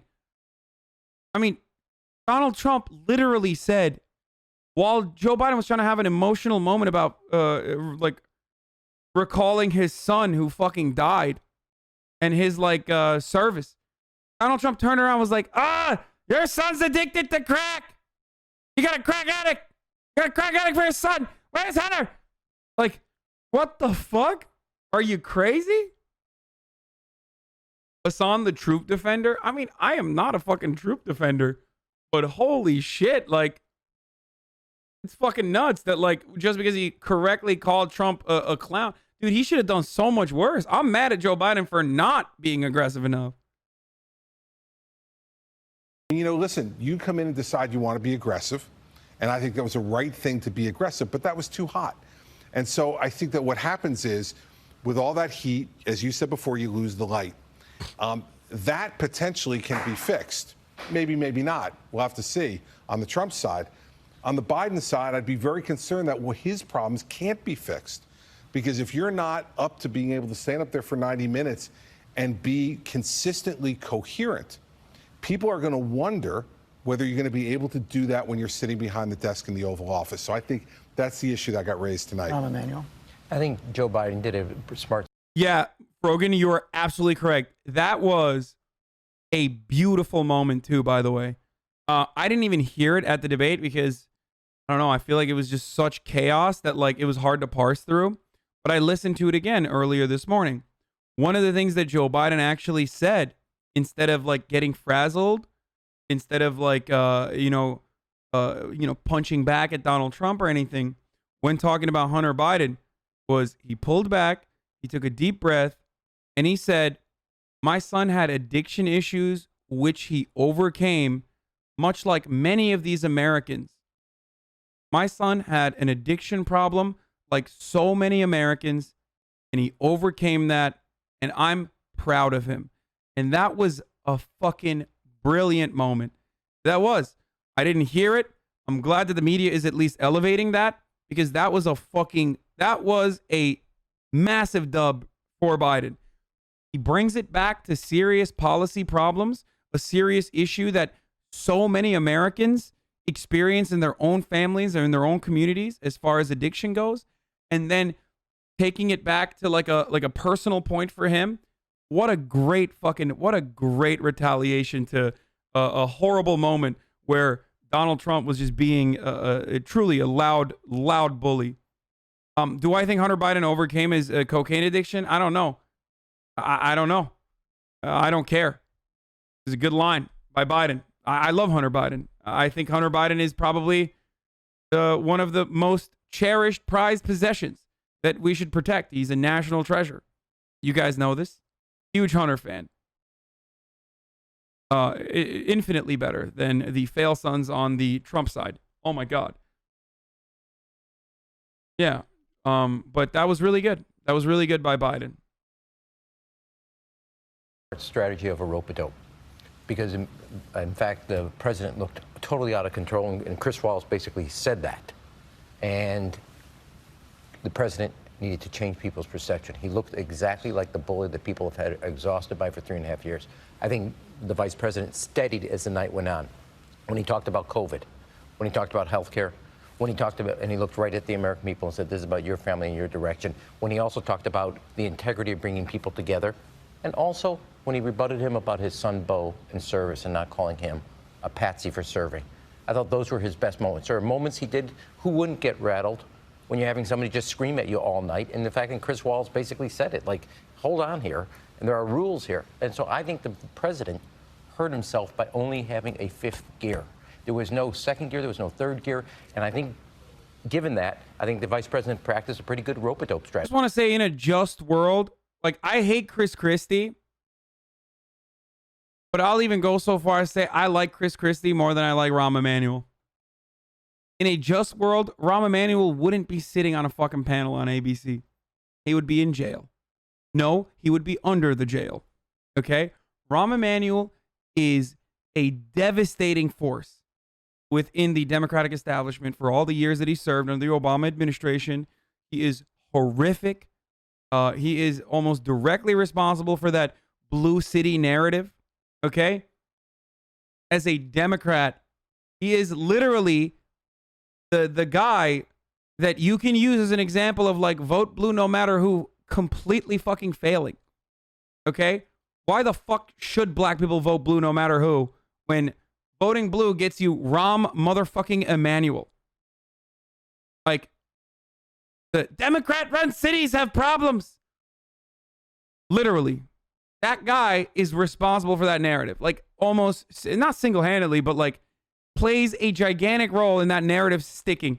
Okay? So the fact that he is some guy that still carries weight around in the Democratic Party, and the fact that he even has analysis, despite the fact that he was absolutely correct with what he just said about Joe Biden staring at the camera and talking to the American people, addressing the American people, all that stuff, was correct. He should not have this position. He should not be writing books. He should not be getting op-ed pieces on the New York Times and numerous other legacy publishers. He should not be anywhere near politics. But we do not live in a just world. We live in a cruel and unjust world where Rahm Emanuel is still celebrated. Strategy. David Muir, we're going to have to do it on GMA tomorrow. You're going to have to do it on World News Tonight tomorrow night. What is the lead of this debate? Well, you know, as we were going into this tonight, George, one of the things that you and I were talking about is the level of Rahm Emanuel, much like Bloomberg, who was a Republican, of course, and is a Republican, and Giuliani before him, did exactly what McFoucault is talking about here. Taking money, responsible for the violence and poverty in Chicago, pushing programs that directly took money from poor people and funneled it to developers and gentrifiers. There are massive problems with income inequality in this country, specifically in urban areas where a lot of people of color congregate. And when you put people like Rahm Emanuel at the helm to deal with problems like that, the way that they deal with problems like that is by pushing it away as best as possible while trying to actively gentrify certain neighborhoods and increasing police budgets and increase in overlooking the brutality. As a matter of fact, in some instances, even agitating for that brutality to occur to black people, over policing black communities instead of offering social programs and social safety nets to black communities that will allow them to uplift themselves. Okay? He is horrible. Horrible. And the only reason why he's not mayor anymore is literally because he covered up a black person's death by the Chicago Police Department. So just he's a racist douchebag. Everyone in Chicago politics is pretty fucking corrupt regardless, but Rahm Emanuel is uniquely awful. His brother also happens to own the agency that I'm represented by. Full disclosure, but I truly despise Rahm Emanuel. So sorry, Ari Emanuel, but your brother sucks dick. Okay. Of exhaustion in this country. We have to remember that the backdrop for this entire debate is this coronavirus pandemic. 200,000 American lives have been lost. The economy, millions on unemployment, and people are exhausted. They want to know when is. I don't think they'll fire me. I'm finally fucking making money for them for the first time through Twitch. So I don't believe they'll be firing me anytime soon. Like maybe like 4 or 5 years ago, if I said some shit like this and they heard about it, they'd be like, "Yeah, fuck you, Hasan, you're done." But now I don't think they're gonna. I don't think they're gonna fire me anytime soon. When I would go so far as to say, you know, in one of the areas that they're looking into, in a decent, in one of the trailblazers, I guess, in one of the areas that they're looking into, specifically live streaming. How can you be fired from Twitch streaming? I wouldn't be fired, but my agency could drop me because I said Ari Emanuel's brother sucks ass.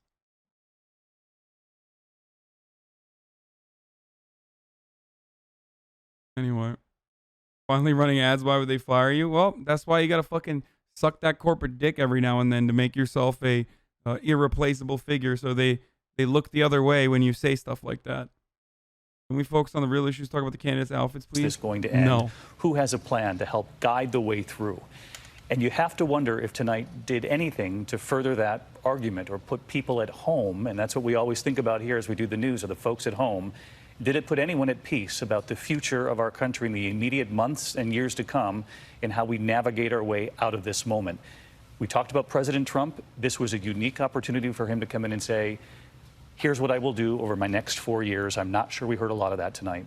And Joe Biden had to come in and we said, no unforced errors. Don't get pulled into the personal attacks. I do think he was fairly steady in temperament and tone. But I do wonder if people will be frustrated at home, no matter how difficult it was on that stage and in those moments, that they didn't hear enough really from either about their specific plans of guiding this nation forward. One thing that is getting a lot of notice, Lindsay Davis online, the president refused to condemn white supremacists. Right, and he said he would. When he was asked, he said, sure, I will. And then he ended up essentially giving a call to action saying, stand back and stand by. That was something that really got my attention. And I can't say I was surprised, but it was really a moment that I think that people, especially in the black community. Stratological says, to be honest, though, it wasn't a good look for to revert to name calling by calling Trump a clown. It's just bad optics, and it only makes it harder for me as an undecided voter to choose between the guy who called on his white supremacist groups to stand by and the guy who didn't. I love that. I love undecided voter memes, dude. Like, undecided voter memes are my favorite. Like, I really don't know if I should, make sure that the guy who is responsible for 205,000 Americans dying to coronavirus, a number that he absolutely could have and should have prevented exclusively because he wanted to pump up the markets as best as he could. I wonder if I should vote for that guy or the other guy that called him a clown. Like, I wanted Joe Biden to literally go on that stage and be like, your mother should have aborted you, Jack. That's what I wanted Joe Biden to say, so that America would be better off without your guidance in the past 4 years. Like, that's what I wanted Joe Biden to do. And I think a lot of people wanted Joe Biden to at least push back a little bit, man. Come on, Jack. Orange Man bad? I mean, Orange Man's pretty fucking bad, dude. He's pretty bad. Look, I call it like I see it. Joe Biden, brain is doo-doo. Okay? Doo-doo brain. For sure. Did decently on the debate stage last night, though. Not bad. You know, not great, but it doesn't matter. He didn't die. But goddamn, dude. Orange Man is kind of bad. What will it take for you to admit that Orange Man is kind of bad?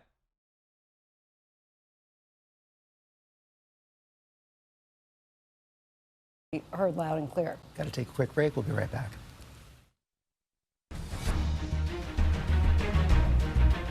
Back now after this first presidential debate, I want to go to Republican strategist Sarah Fagan. You said that Joe Biden had a tougher job coming into the night.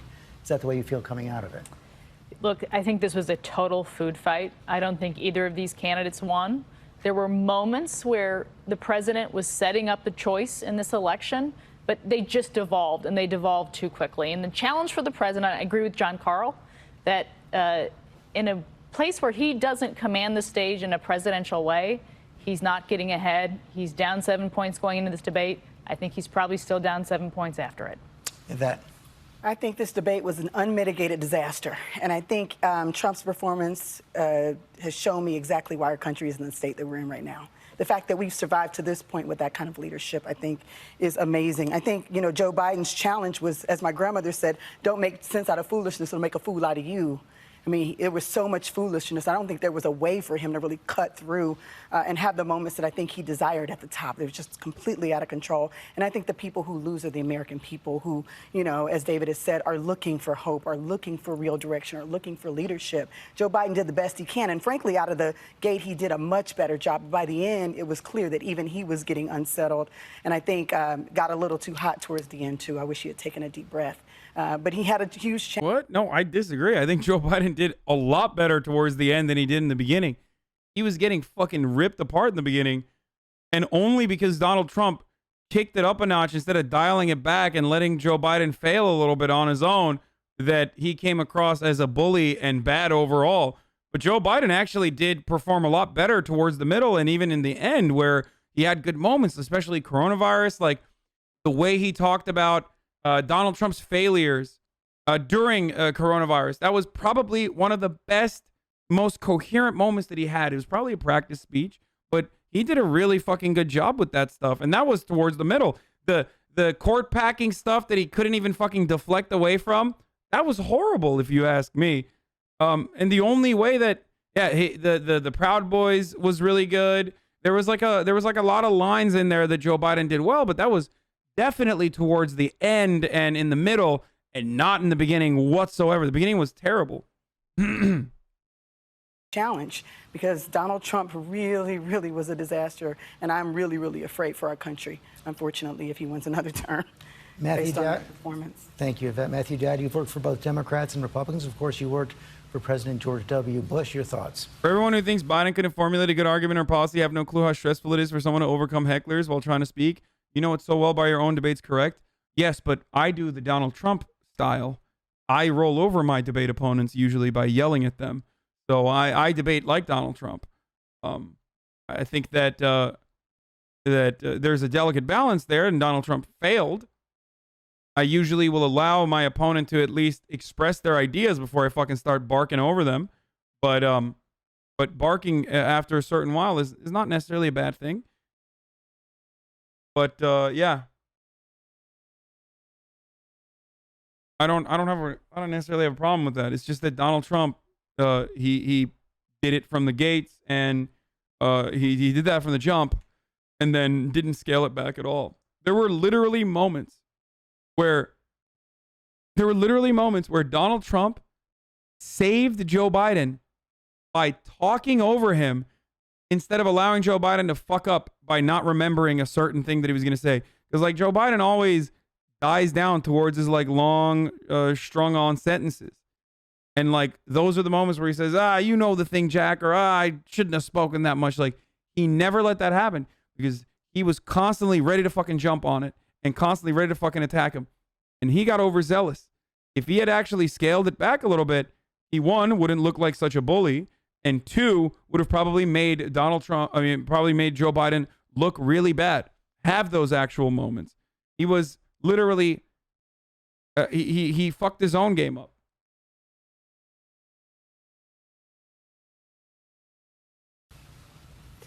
Well, I think this was an embarrassment. If you were in a foreign country, you look at our United States right now, if you watch that and think this was an embarrassment, and if you're sitting in our country, it's embarrassing, and that embarrassment falls directly at the feet of Donald Trump. I actually think there was a winner tonight, and that winner was Joe Biden, because if you're president of the United States and you're the incumbent, you have to convince people that everything's good in America and put me through another 4 years of this. And if you watch that debate, as a citizen of the United States, you're not thinking everything's great in America right now.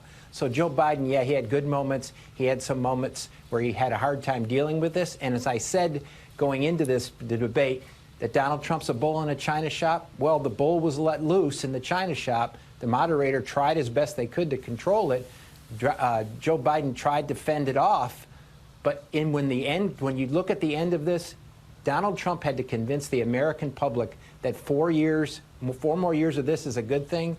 The exact opposite conclusion, I think, they're going to come to after watching that debate. Martha Raddatz, I don't envy anybody the job Chris Wallace had tonight. Oh, okay, this is boring. I'm skipping. Chris Wallace, someone was asking how he did. I will tell you how Chris Wallace did. I think he did fine. Chris Wallace is a very interesting guy. He really is. I mean, ultimately, he's still getting paid by Fox News, so he's a piece of shit. But I think he did pretty decently. Like, how do I describe it? He definitely helped Joe Biden. He did a good job helping Trump? What? Okay. Did we watch the same debate? What are you talking about? Half the time he was literally fucking debating Donald Trump. But to be fair, Donald Trump is so bad that if you were even like 10% a moderator, you have to fucking stop him. Okay? You literally have to stop him. If you are even trying to show the world that you are impartial to like by this much, if you are even remotely impartial or you want to show that you're remotely impartial, you literally have to stop Donald Trump because he's trying to fucking steamroll throughout the entire process and he's being insane. And Chris Wallace still gave Trump softballs. He still did that classic centrist bullshit, like trying to equalize the field by saying like, Joe Biden, will you denounce Antifa violence? Like, shut the fuck up, Chris Wallace, you dumb bitch. But still, ultimately, Donald Trump was so fucking bad that it's hard. Bias registered demon rat. Yeah, I know that people are trying to say that Chris Wallace is a fucking Democrat now. I can't wait for QAnon to say he's a pedophile. Because this is the only way that these motherfuckers can cope with this. Like, is like the world is against us. The world is against us. And everyone that's against Donald Trump is against the Republican Party and is actually a Democrat and therefore a pedophile. This is like the QAnon mentality. But it was 2v1. But it had to have been 2v1 because what the fuck? You can't literally steer the debate. Like, you can't moderate the debate. Clearly showed up today. He went head-to-head with the President of the United States, who was often put on the defensive, interrupting the Vice President repeatedly. This will certainly be a relief to a lot of the Biden supporters who are going into this debate fairly nervous. The former Vice... Yeah, this is true, by the way. If not for Trump failing so hard on that fucking denounce white supremacist question, it would have been awful. The way that Chris Wallace presented that question is fucking awful. Like a one-to-one comparison between Antifa and white supremacists? Like, what? Are you kidding me? Even if you completely lose sight of like what those ideologies represent. Okay, even if you were born yesterday and you have no idea what any of those words mean, you look at the fucking kill count and like what Antifa has 1 kill versus white supremacists, Proud Boys, and like white nationalists have like literally hundreds of fucking kills at this point. Like their KDA is impeccable. They are way better at doing murder than Antifa is. Okay. Vice President clearly showed up. Jake, a lot to analyze and discuss. Well, that was a hot mess inside a dumpster fire, inside a train wreck. That was the worst debate I have ever seen. In fact, it wasn't even a debate. It was a disgrace. And it's primarily because of President Trump. My hot take is that, like, who gives a fuck? It's supposed to be for entertainment. It's not actually going to fucking change people's minds.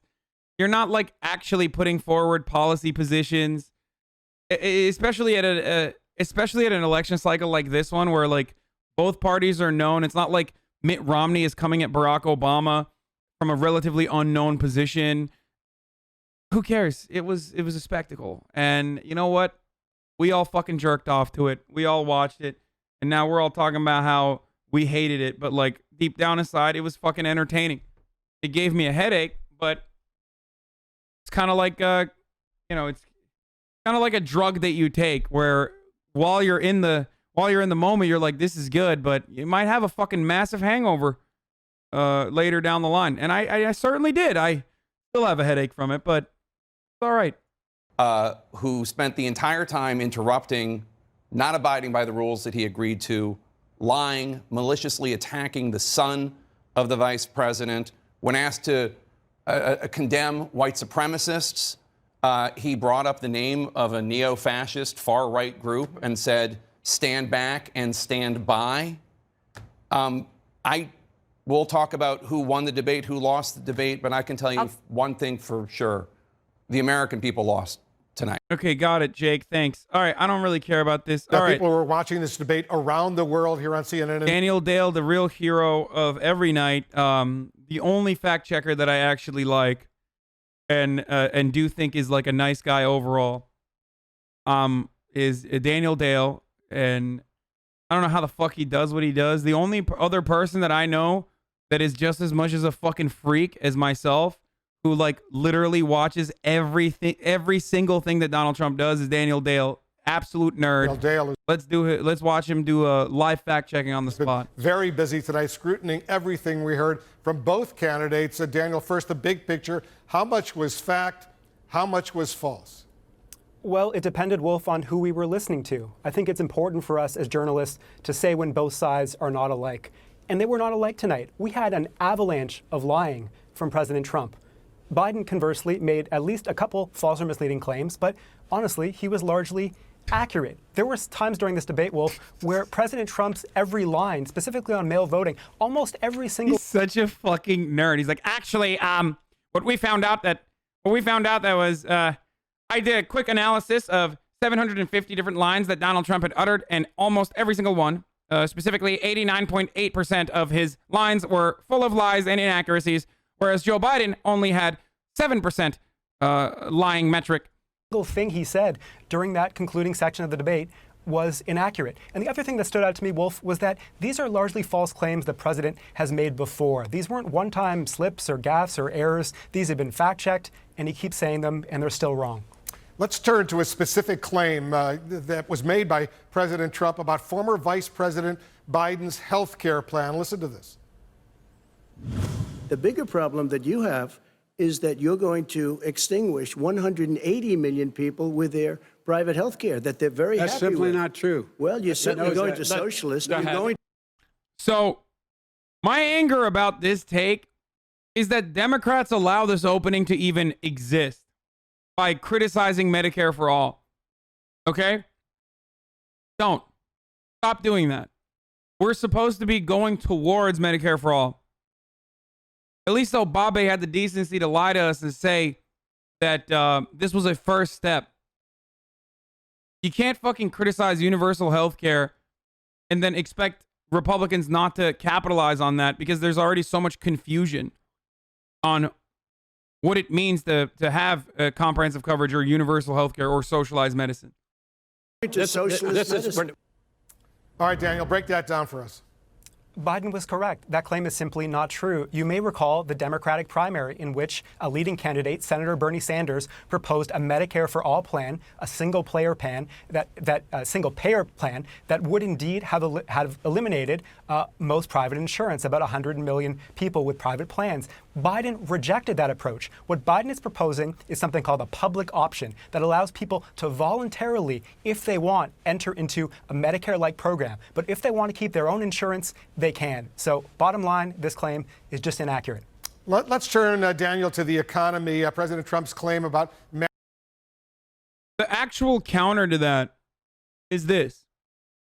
Now, someone already pointed out that eliminating employer-based insurance polls horribly, right? Okay. Well, right now, as it stands, you have no fucking health care. Your employer controls that. So why wouldn't you want the comfort, or why wouldn't you want the security of knowing that your employer can't change your plan? That's what we are offering if you were to advocate from a Medicare for all position, especially because you would eliminate redundancies and ensure that there isn't a two-tier healthcare system in this country that the public option is going to create. Not only that, but the public option is also going to not be able to compete with the insurance sector that is already super powerful and controls all healthcare distribution. The public option is going to have a hard time entering into certain hospital networks. And not only that, but also the public option is going to be even more expensive. If you look at our current healthcare system, that is more expensive to America as a whole than a Medicare for all system by $2 trillion over the next 10 years. So our current healthcare structure is more expensive than a Medicare for all structure. But what's even more expensive than both of those plans is a public option proposal. Because the public option proposal takes the current pre-existing healthcare structure and then adds another costly socialized medicine alternative to it on top of everything else. Will I take it? Absolutely. I will absolutely take it. At this stage, I don't give a fuck. I'll take anything. Okay, I pay $666 every goddamn month for my healthcare. And the only reason why I even have that healthcare and after I left the Young Turks is because of COBRA, which is a patchwork fucking piece of legislation that allows me to, at the very least, stay on that same plan, so I don't have to go hunting for new insurance plans and pay even more on a new insurance plan when I already have all this.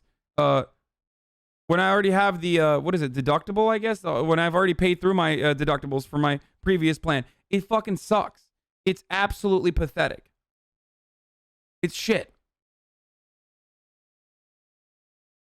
You pay Trump's taxes each month. Yeah, COBRA is insanely expensive for so many people. And the fact that that's the only healthcare plan that we have for people who lose their jobs or people who get fired or people who leave their jobs is so pathetic, dude. It's so fucking insane. It's so cruel.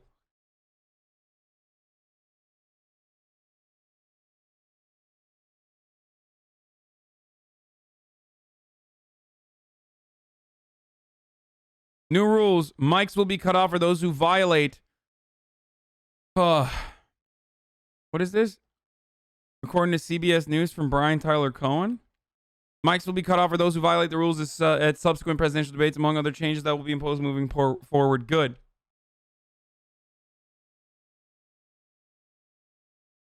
Anyway, I've already said this before. This is a battle that we've unfortunately lost for this moment, Medicare for All specifically. But, of course, Medicare for All doesn't poll as well, considering that literally not just Republicans, but Democrats, an overwhelming majority of Democratic presidential candidates were literally there exclusively to fucking bombard Medicare for All because they were terrified of it as a proposal, despite the fact that it polls really well for American citizens in general. Anyway. Manufacturing jobs created on his watch. Listen to this. They said it would take a miracle to bring back manufacturing. I brought back 700. This chat's celebrating muting? Yeah, of course you're going to fucking celebrate muting. He's being a psycho. even though it could backfire on Joe Biden, because then Joe Biden has more opportunity to fuck himself over. 100,000 jobs. They brought back nothing. They gave up on manufacturing. We Part did of not my forget. standard fare. Daniel, how do you rate that claim? This is important. So everything about that claim, Wolf, is inaccurate. First of all, from the beginning of Trump's presidency through August, it's a net loss of 237,000 jobs. We have lost manufacturing jobs under Trump. Now, if you would like to be generous to the president and just go to the pre-pandemic crash period, it's a gain of 483,000. So that would be pretty good, if not for the pandemic. But the president was still adding more than 200,000 extra jobs. In addition, there were manufacturing jobs lost under Obama, but that was largely because he inherited a recession when he took office in which a steep decline was underway. That turned around in March 2010. From then on, there was a slow but steady increase in manufacturing jobs until Trump took office, Wolf. To be fair, this is liberal cope. This is liberal cope to a degree. Donald Trump lying about how many jobs he brought is expected. Ultimately, he did actually, he did actually bring a bunch of manufacturing jobs into America, as Daniel Dale also pointed out correctly. And him taking ownership of that is allowed and understandable. But ultimately, manufacturing jobs seem like stable jobs, jobs that you can unionize at. Good, but it's certainly not the majority of our economy. All right, Daniel, you're going to be back every 10 minutes doing more fact-checking, critically important. We're all also waiting for the first results of our instant poll to get reaction from people who were actually watching this debate. Jake, what a debate it was. Let's go back to Anderson first. Anderson. Well, thanks very much. We're going to get a reaction from people who are watching the debate, I think undecided voters. Van, you were saying among white supremacists online, the reaction has been overwhelmingly positive. They're very happy. I mean, they feel like they've been given a green light. Now, I don't know what the president meant when he said it, but when he said stand by. Well, I think we all know what he meant. I just think he was saying he was going to get back to it. Why do you get back to Nazis? I mean, look, on that one, I think you just might want to let him fall on his face on that one. So it is, it's shocking. Yeah, I think we saw most of these clips here last night. I'm going to move on. Senator Harris, are you there? I'm here. We saw and Joe, this I as think, well. made it clear throughout his presidency, spending. Let's watch some motherfucking Fox, dude. Let's go. Let's go. Time to look at the side that matters, ladies and gentlemen. Time to look at copium inhalants. I just want to issue a trigger warning again. There will be a lot of coping that you will see on screen. I want to talk about families and ethics. I don't want to do that. I mean, his family we could talk about all night. In response to Trump asking about his son Hunter, Biden goes after the president's kid, says Sean Hannity. My family lost a fortune by coming down and helping us with government. All right, joining us now to respond, President Trump's son, Donald Trump Jr. You know, we both have been COVID tested. This is not. Dog, you're literally kissing distance. What? There's no reason to fucking do the elbow bump at that point. You look like you're ready to. You look like you sucked them off before the camera turned over to you. Tested. I don't want to get. They'll throw us in the gulag. They'll throw us in the gulag. Like, how do you not love Hunter Biden when you see this dipshit, this chinless fuck? Hunter Biden fucked his dead brother's widow, dude. Okay, and then he took care of her children. Like, how do you? He fucking did crack. He housed homeless people while doing crack. Traveled the motherfucking world. He's like Nathan Drake. You're going to really tell me that there is even a comparison between that motherfucking Chad? Also, he looks like this. Let me just point out once again.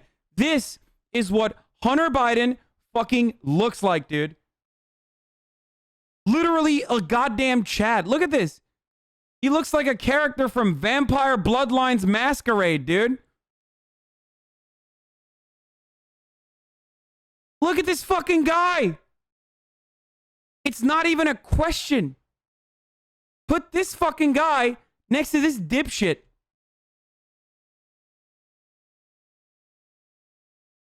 I mean, goddamn, it's the Christian thing to do to take your brother's widow. Actually, it's in the Bible. This is true. I've talked about this before. It is literally the Christian thing to do to come inside of your dead brother's recently widowed wife. It's literally in the fucking Bible. For those of you who don't know, it's actually a passage that people use to defend to defend the argument that like you shouldn't use contraceptives. Yes, I believe it's in the Old Testament though. I don't know if it's in the. But yeah. So Hunter Biden was literally being biblical, okay? When he fucked Beau Biden's wife. Crazy. All right, so you're sitting in here. I'm watching it. Look, I understand. I grew up. I played hockey. We dropped the gloves every day. Some people probably think it's too hot. Yeah. But it was both sides. Yep. But at the end of the day, I look at your dad, and my take is, well, if he didn't fight back against the deep state, if he didn't fight for the money for the wall, if China and Japan and Mexico and our Western European allies and Canada didn't believe that he meant it on trade deals, they wouldn't have happened. What about peace in the Middle East, Sean?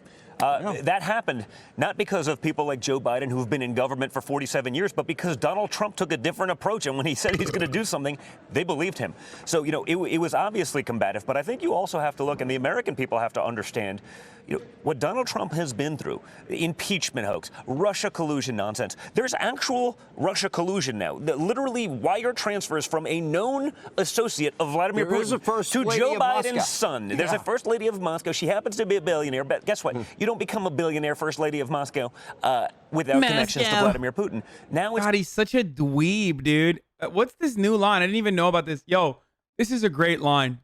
Can I just say, please talk about the first lady of Moscow gave Hunter Biden money. Like, this is great. This is a trap that liberals get into all the fucking time. Okay? I love when Republicans engage in idiotic fucking arguments that literally zero people give a fuck about in the same fashion that liberals do. It's great. Please keep doing that. So great. Like, we all saw how successful the Russiagate conspiracy was against Donald Trump and his campaign and his administration. I'm sure if you were to do a reverse Russiagate, it would also be great.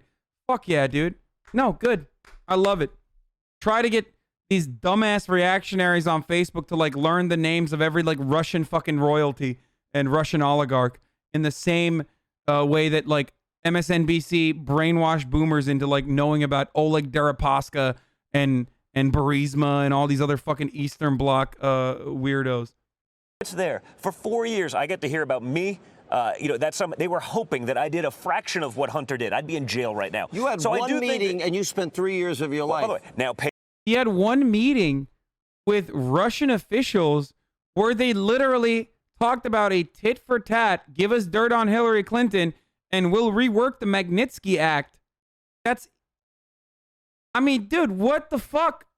Look, I'm not Mr. fucking Russiagate by any means, but holy fuck, don't be so bad at like, don't be so transparently awful at trying to get dirt on your opponent. Magnitsky Act is sanctions on Russia that prevents Americans from being able to, I believe, like adopt Russian children or something, or vice versa. What is it? It's formerly known as the Russia and Moldova Jackson-Vanik repeal. Is a bipartisan bill passed in the U.S. Congress and signed into law by Obama in December 2012.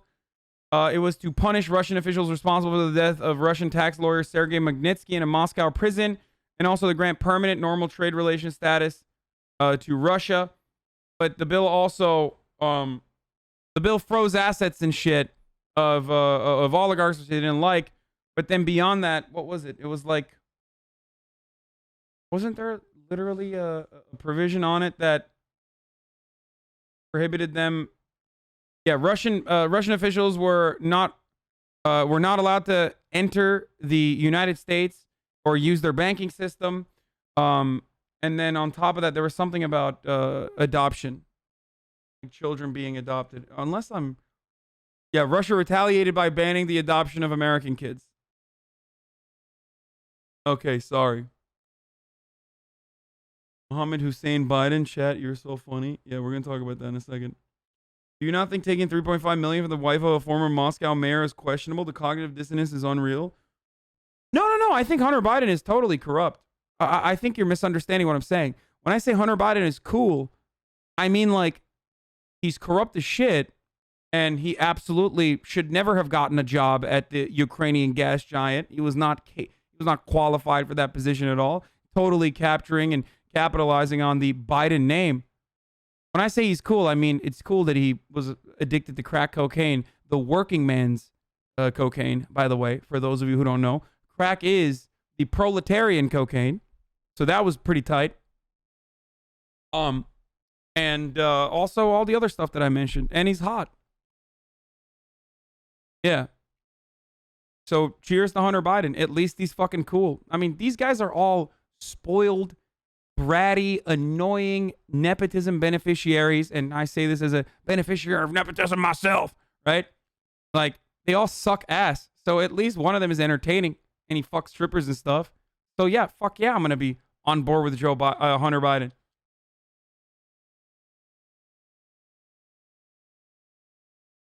Russia banned the adoption of American kids. They banned the adoption of Russian kids to America. Yeah, the majority of Russian kids adopted by Americans were orphans.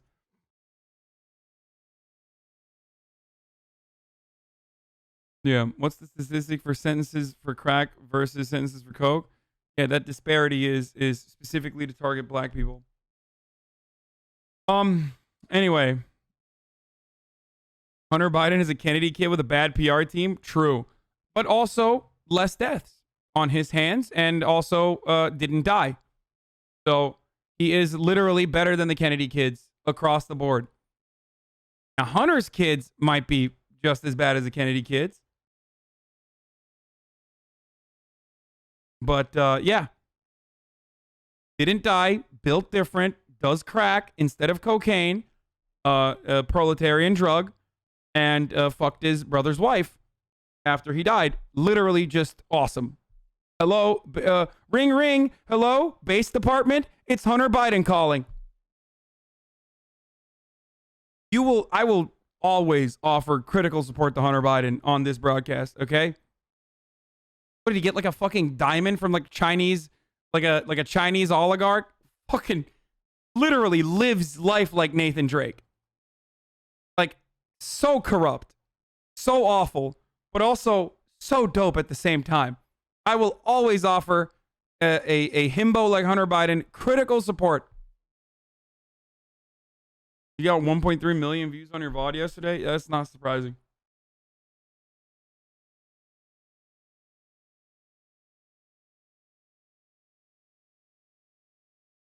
Hey, Mr. 22K Andy over here. Are you playing any Mafia today? Yeah, later.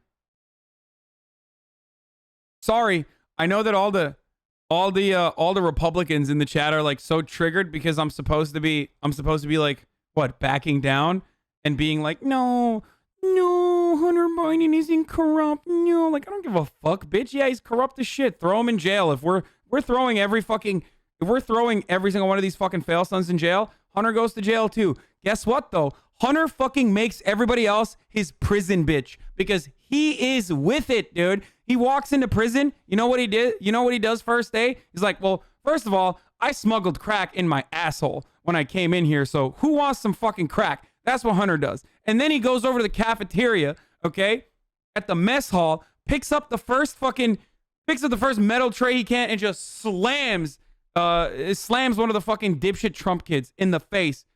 Makes everybody his bitch. The Trump kids are literally walking around pulling Hunter Biden's pockets going forward. Okay?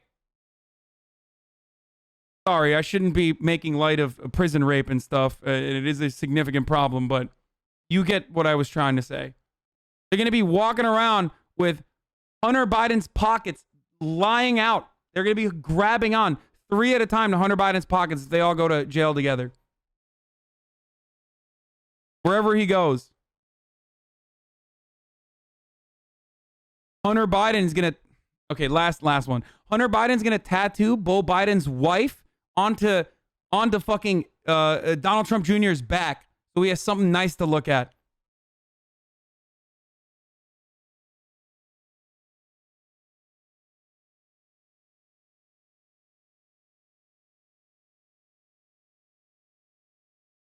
Okay. Hunter Biden actually dated his brother's widow? Yes. Yikes, on the man had a drug problem. I'm failing to find the humor in this. What do you mean? I'm defending him.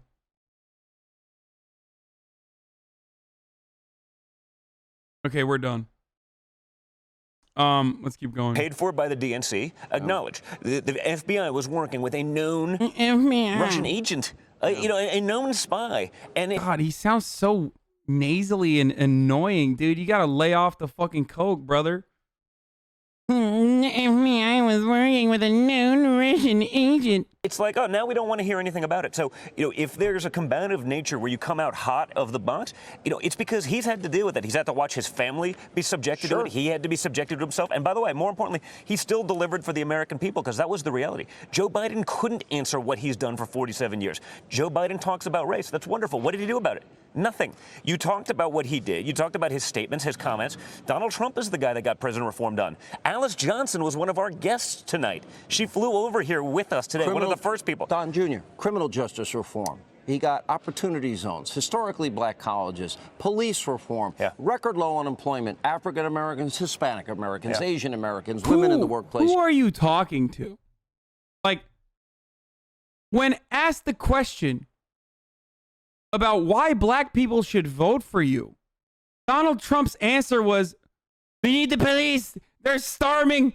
They're coming into the suburbs. We need police. We need law and order. Like, he didn't even offer lip service, dog, to black people. You can't run defense after that. You think people are fucking that stupid? Like, do you really think that little of black people that they're going to be like, yeah, you're right. He did do opportunity zones, which is, by the way, of course, another fucking hilariously like ineffective liberal style policy, which like is great. Whenever Republicans act like liberals, I love it. Oh, opportunity zones? Cool. Okay. What actually would work is funding HBCUs, like historic black colleges, universities. That's good. That actually plays well with the black vote. And what actually fucking plays well with the black vote is like the First Step Act and criminal justice reform. But you can't fucking do that and then turn around and be like, when the looting starts, the shooting starts. Or when you literally fucking obliterate the black community through COVID and then talk about police brutality in terms of how the police are actually doing the right thing and the uppity blacks need to fucking chill out. Like literally using shit like that is not going to help you secure the black vote.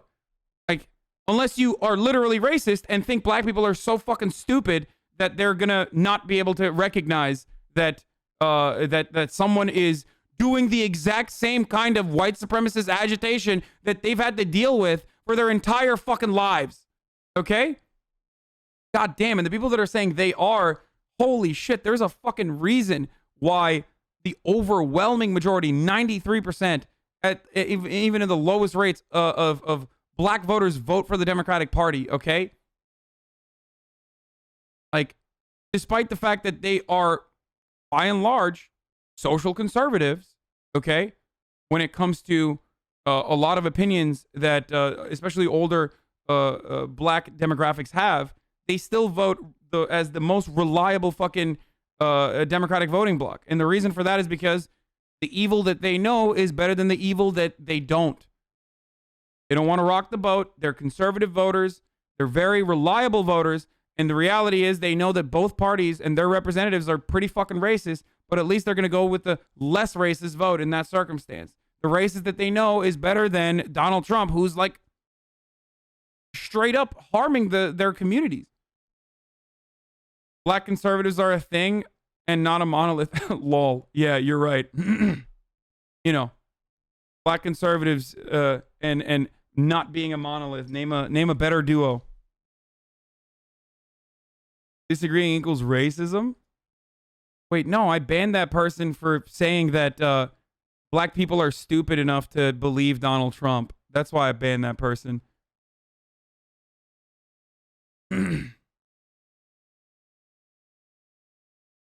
Youth unemployment. Ross, how'd you feel about the super predators bit? So the hilarious part about it, Aniki, the hilarious part about the super predators bit is that, like, Joe Biden didn't actually use the term super predators, right? But, like, the reason why super predators was used by Hillary Clinton at the time, the reason why super predators was used by Hillary Clinton at the time was to justify Bill Clinton signing into law Joe Biden's criminal justice proposal. And Joe Biden said way worse shit than calling young black kids super predators at the time when he was trying to push or at least justify his criminal justice proposal. That was, of course, horrible for the black community and brown communities in general. So, like, Joe Biden might not have said super predators, and Trump foolishly didn't even know that Joe Biden said it didn't say super predators. But, like, the reason why that fucking term was even uttered to begin with was literally to justify Joe Biden's horrible criminal justice policies. And also, it was a gigantic morale hit. Not gonna lie, it had me reconsidering shit for a second. And no, Joe Biden never said super predators. But it doesn't matter because his legislation was worse than saying super predators. Trump was thinking he was debating Hillary for a second. Yeah. And I thought one of the most powerful lines of the night, too, was on COVID. Joe, if we would have listened to you, you were afraid, you were calling the travel ban 10 days after the first case of corona. 100%. It was racist. I mean, at what point in time was it racist to shut down travel from the epicenter of a deadly viral outbreak? Any other place that I've ever known, Sean, that would be called common sense. But Joe can't get out of the way of the woke mob. He has to try to appease them. It's why he couldn't do anything. Literally not true. Like, Joe Biden has not even for a fucking millisecond conceded to the left. Like, this is a person who, as recently as yesterday, announced Cindy McCain to be on his transition team. Like, what the fuck are you talking about? Like, they're doing this to appeal to the Fox News base and to say, like, no, Joe Biden is actually being guided by the radical left. He's the radical left president. He's the radical left puppet. But you already have that base. You're not going to make any leeway with suburban voters who demonstrably trust Joe Biden more than they trust fucking Donald Trump, specifically suburban women. There is a huge loss for Donald Trump in suburban women and a huge gain for Joseph Robinette in suburban women. Okay? And that's not going to work. Like, you're not going to be able to fucking scare those ladies by saying Joe Biden is radical leftist. They know Joe. They remember how things used to seem a lot better when Joe was VP and Obama was president. Maybe they were a little racist. Maybe they thought that Barack Obama didn't deliver. Maybe they thought life got worse, but not as terrible as it is now with fucking never-ending racial strife, riots on the goddamn streets. So it's going to be hard. It's going to be hard to rip those voters back that want stability and normalcy without actually delivering any stability at all and increasing the agitation on the streets in the way that Donald Trump has done. About police officers. It's why he couldn't, in the DNC, and no Democrat said anything about the violence going on in these cities because they don't want to upset their base.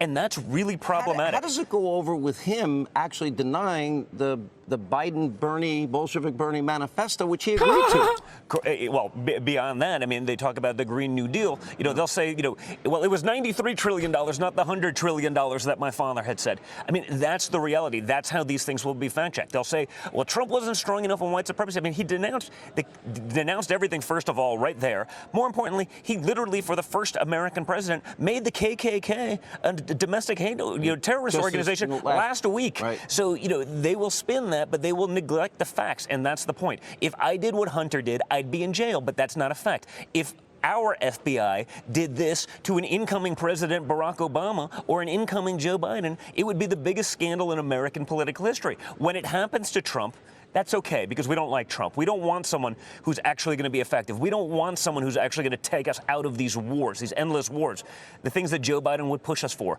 You know, tax policy that is asinine. Joe Biden made the tax policy. They want to give Donald Trump a hard time for playing by their rules.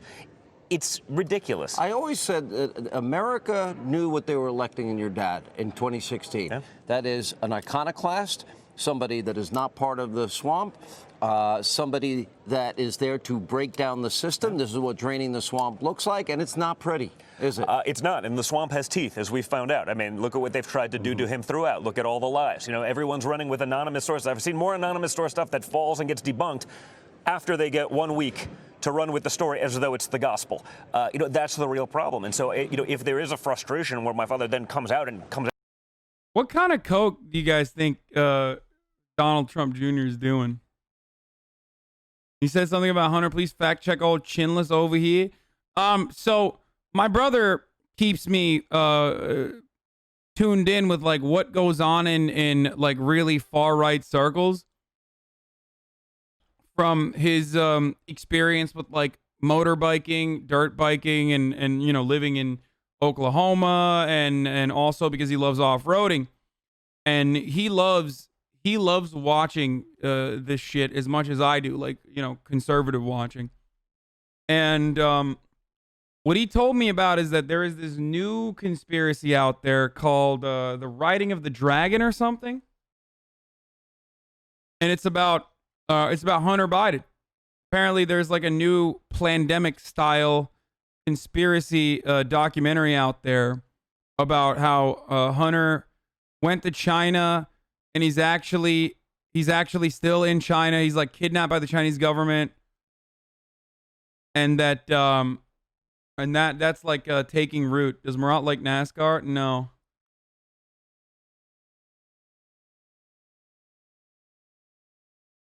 So I haven't really looked into it, but I was wondering if any of you guys have seen that. Is there a reason for a complete lack of foreign policy during the debate? Because no one gives a shit. Because there's bipartisan support for America's death and destabilization around the world, and Americans don't give a fuck, because most of the people that are killed as a consequence of that are like brown people or Latinos. So Americans don't give a shit about that at all.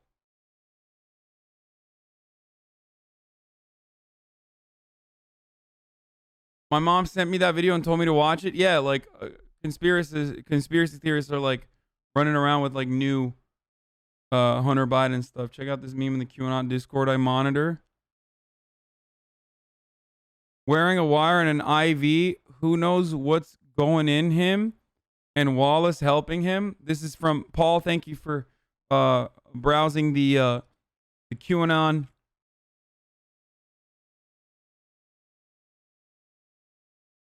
Yeah, we're gonna look at the far right basis conspiracy that Biden wrote a wire in a little bit.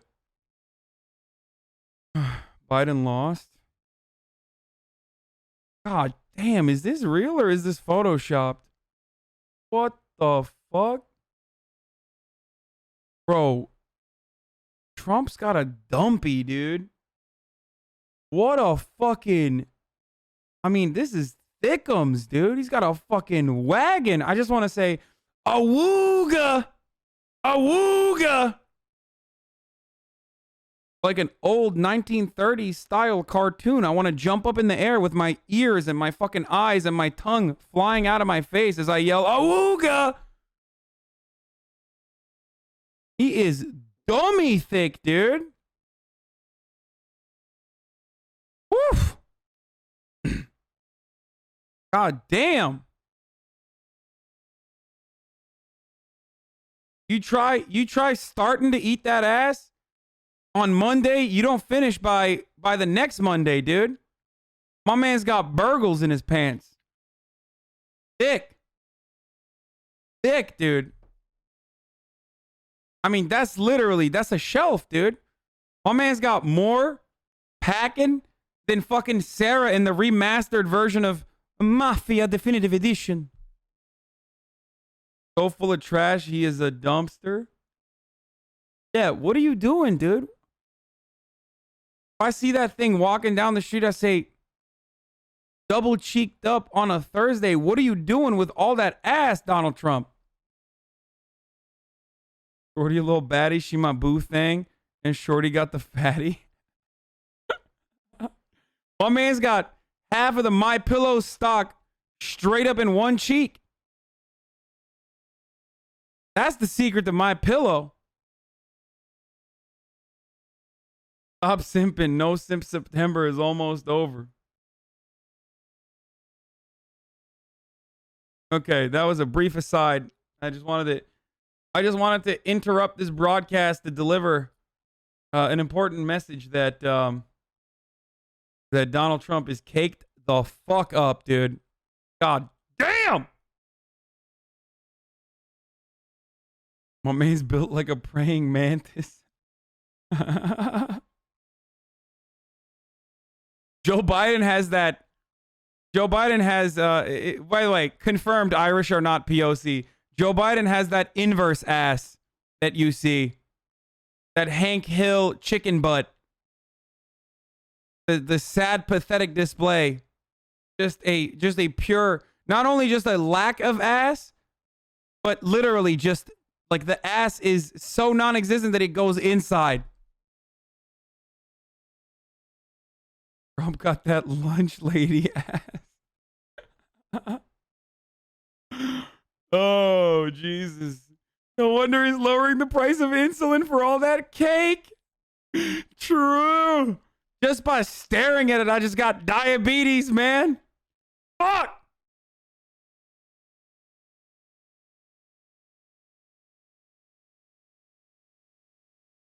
Yeah, Biden's pants need to be held up with a suspender and like 3 different belts.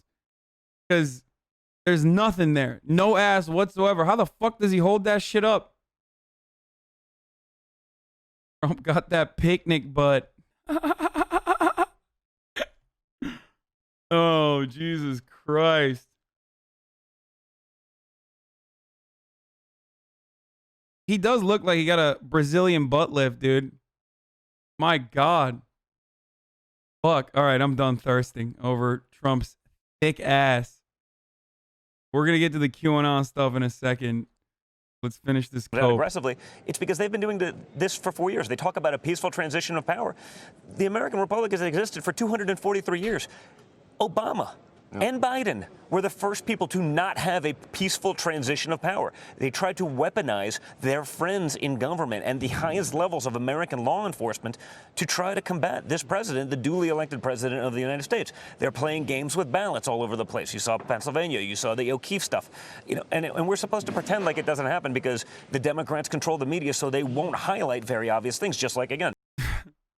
Dude, it's such a pathetic display. I just want, listen, I don't think I say this enough, but like, I want, obviously, Donald Trump to lose and Joe Biden to win for self-preservation, right?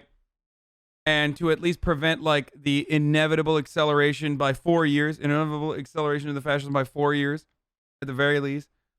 But the secondary reason is because I want these fuckers to cry. I want them to be sad. I want them to be fucking crying with like their noses running.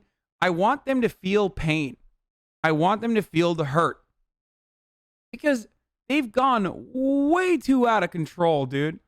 I mean, you're on fucking national television as the president's son defending James O'Keefe. Like, the backlash there has to be some backlash for that. You know what I mean? So if you don't want to vote because you think neither party represents your best interest, still definitely, absolutely vote down ballot. And while you're doing that, if you glance over the presidential side of things, you can just remind yourself that hatred that you feel towards Republicans, you can express that by owning them in the ballot box. I think that's a pretty reasonable reason to vote.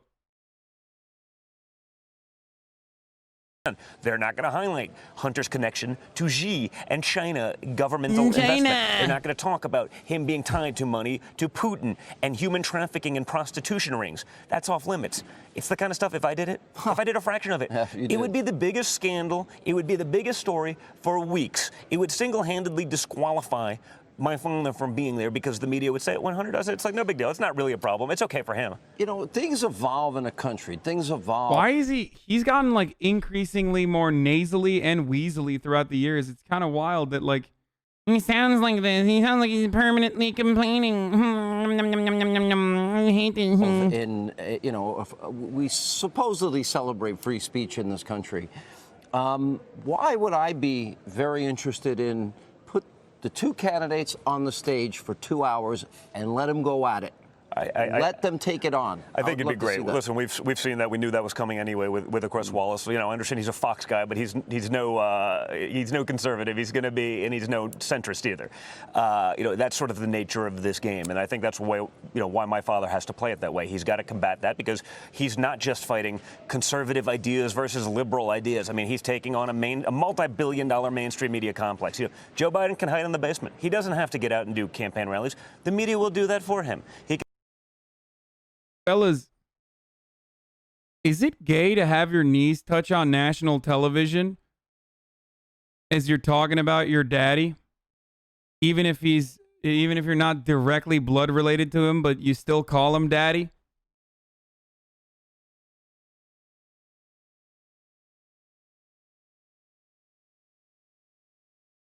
Coke is fucking up his sinuses? I think so. They're playing footsie. This is the worst. This is the most I've ever seen. I'm gay and me and my husband don't touch knees. See, it's too gay. Wouldn't go that far. Okay?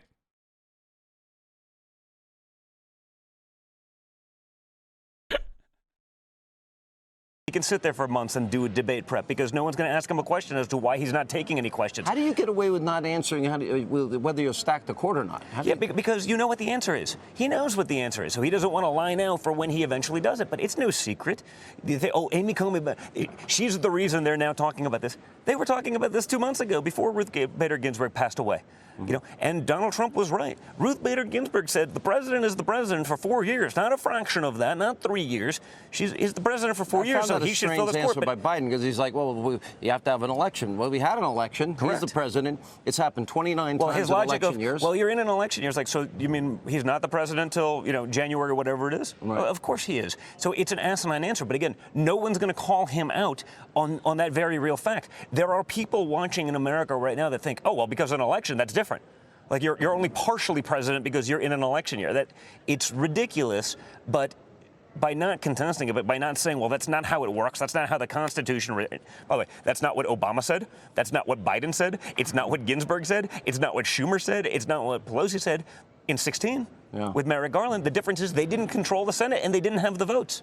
How do you feel as we now see all of these instances? I mean, and it seems to be every swing state. We have issues in Pennsylvania. We have issues in North Carolina. We have issues in Wisconsin as it relates to, let's change the rules. Let's extend out the days in which we'll actually count votes. Well, it's a big problem.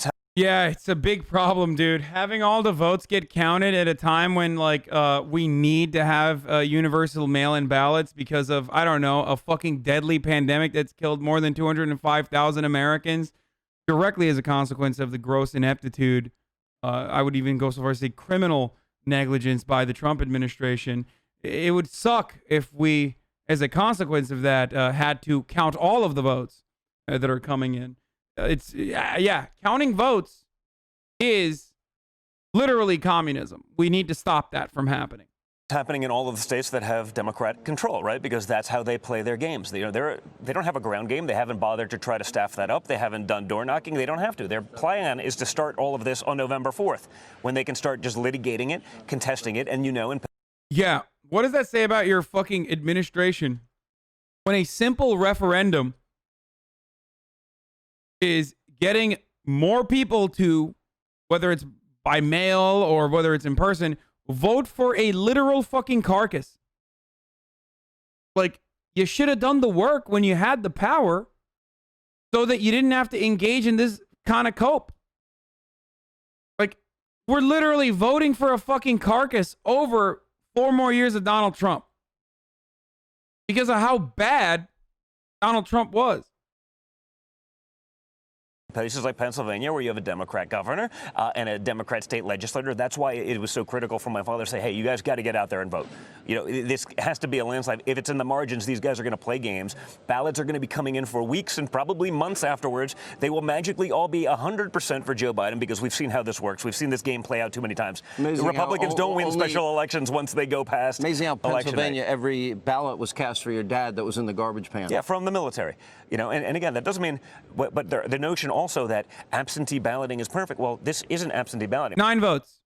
They're talking about 9 votes in Pennsylvania. They're also talking about military votes, and the military has always voted by mail. They have always voted by mail. They're talking about 9 fucking ballots overall. 7 of them for Donald Trump. Okay? Oh, those turned out to be 2018 ballots? I didn't even know that part. 9. 9. I want to remind everybody, they are talking about 9 votes from the 2018 midterms. 9.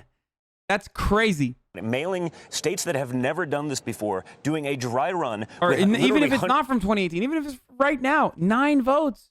Hundreds of millions of potential ballots. And it's That's not the like same as new an votes. absentee ballot. It's not people voting by mail because it's new.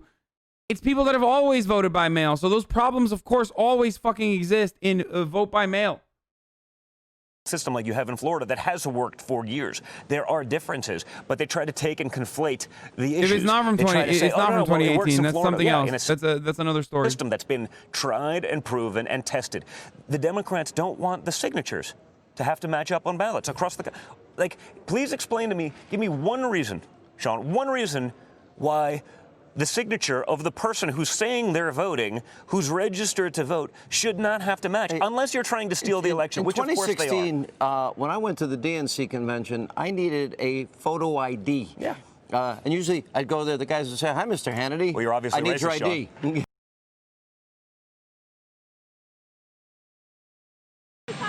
White supremacists, they clearly love you and support you. Do you welcome that? I want law and order to be a very important part. It's a very... Bro, it's weird. Trump talks about black people. He talks about law and order. Trump talks about white supremacists. He talks about law and order.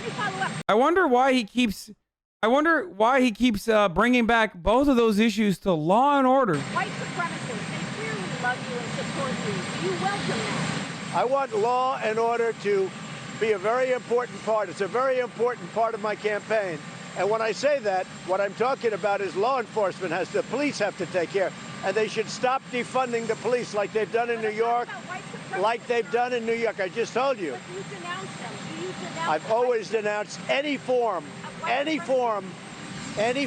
of any of that you have to denounce. But I also, Joe Biden has to say something about Antifa. It's not a philosophy. These are people that hit people over the head with baseball bats.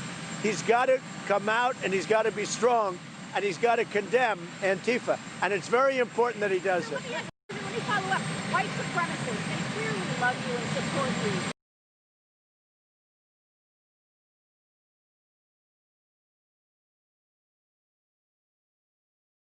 It's like,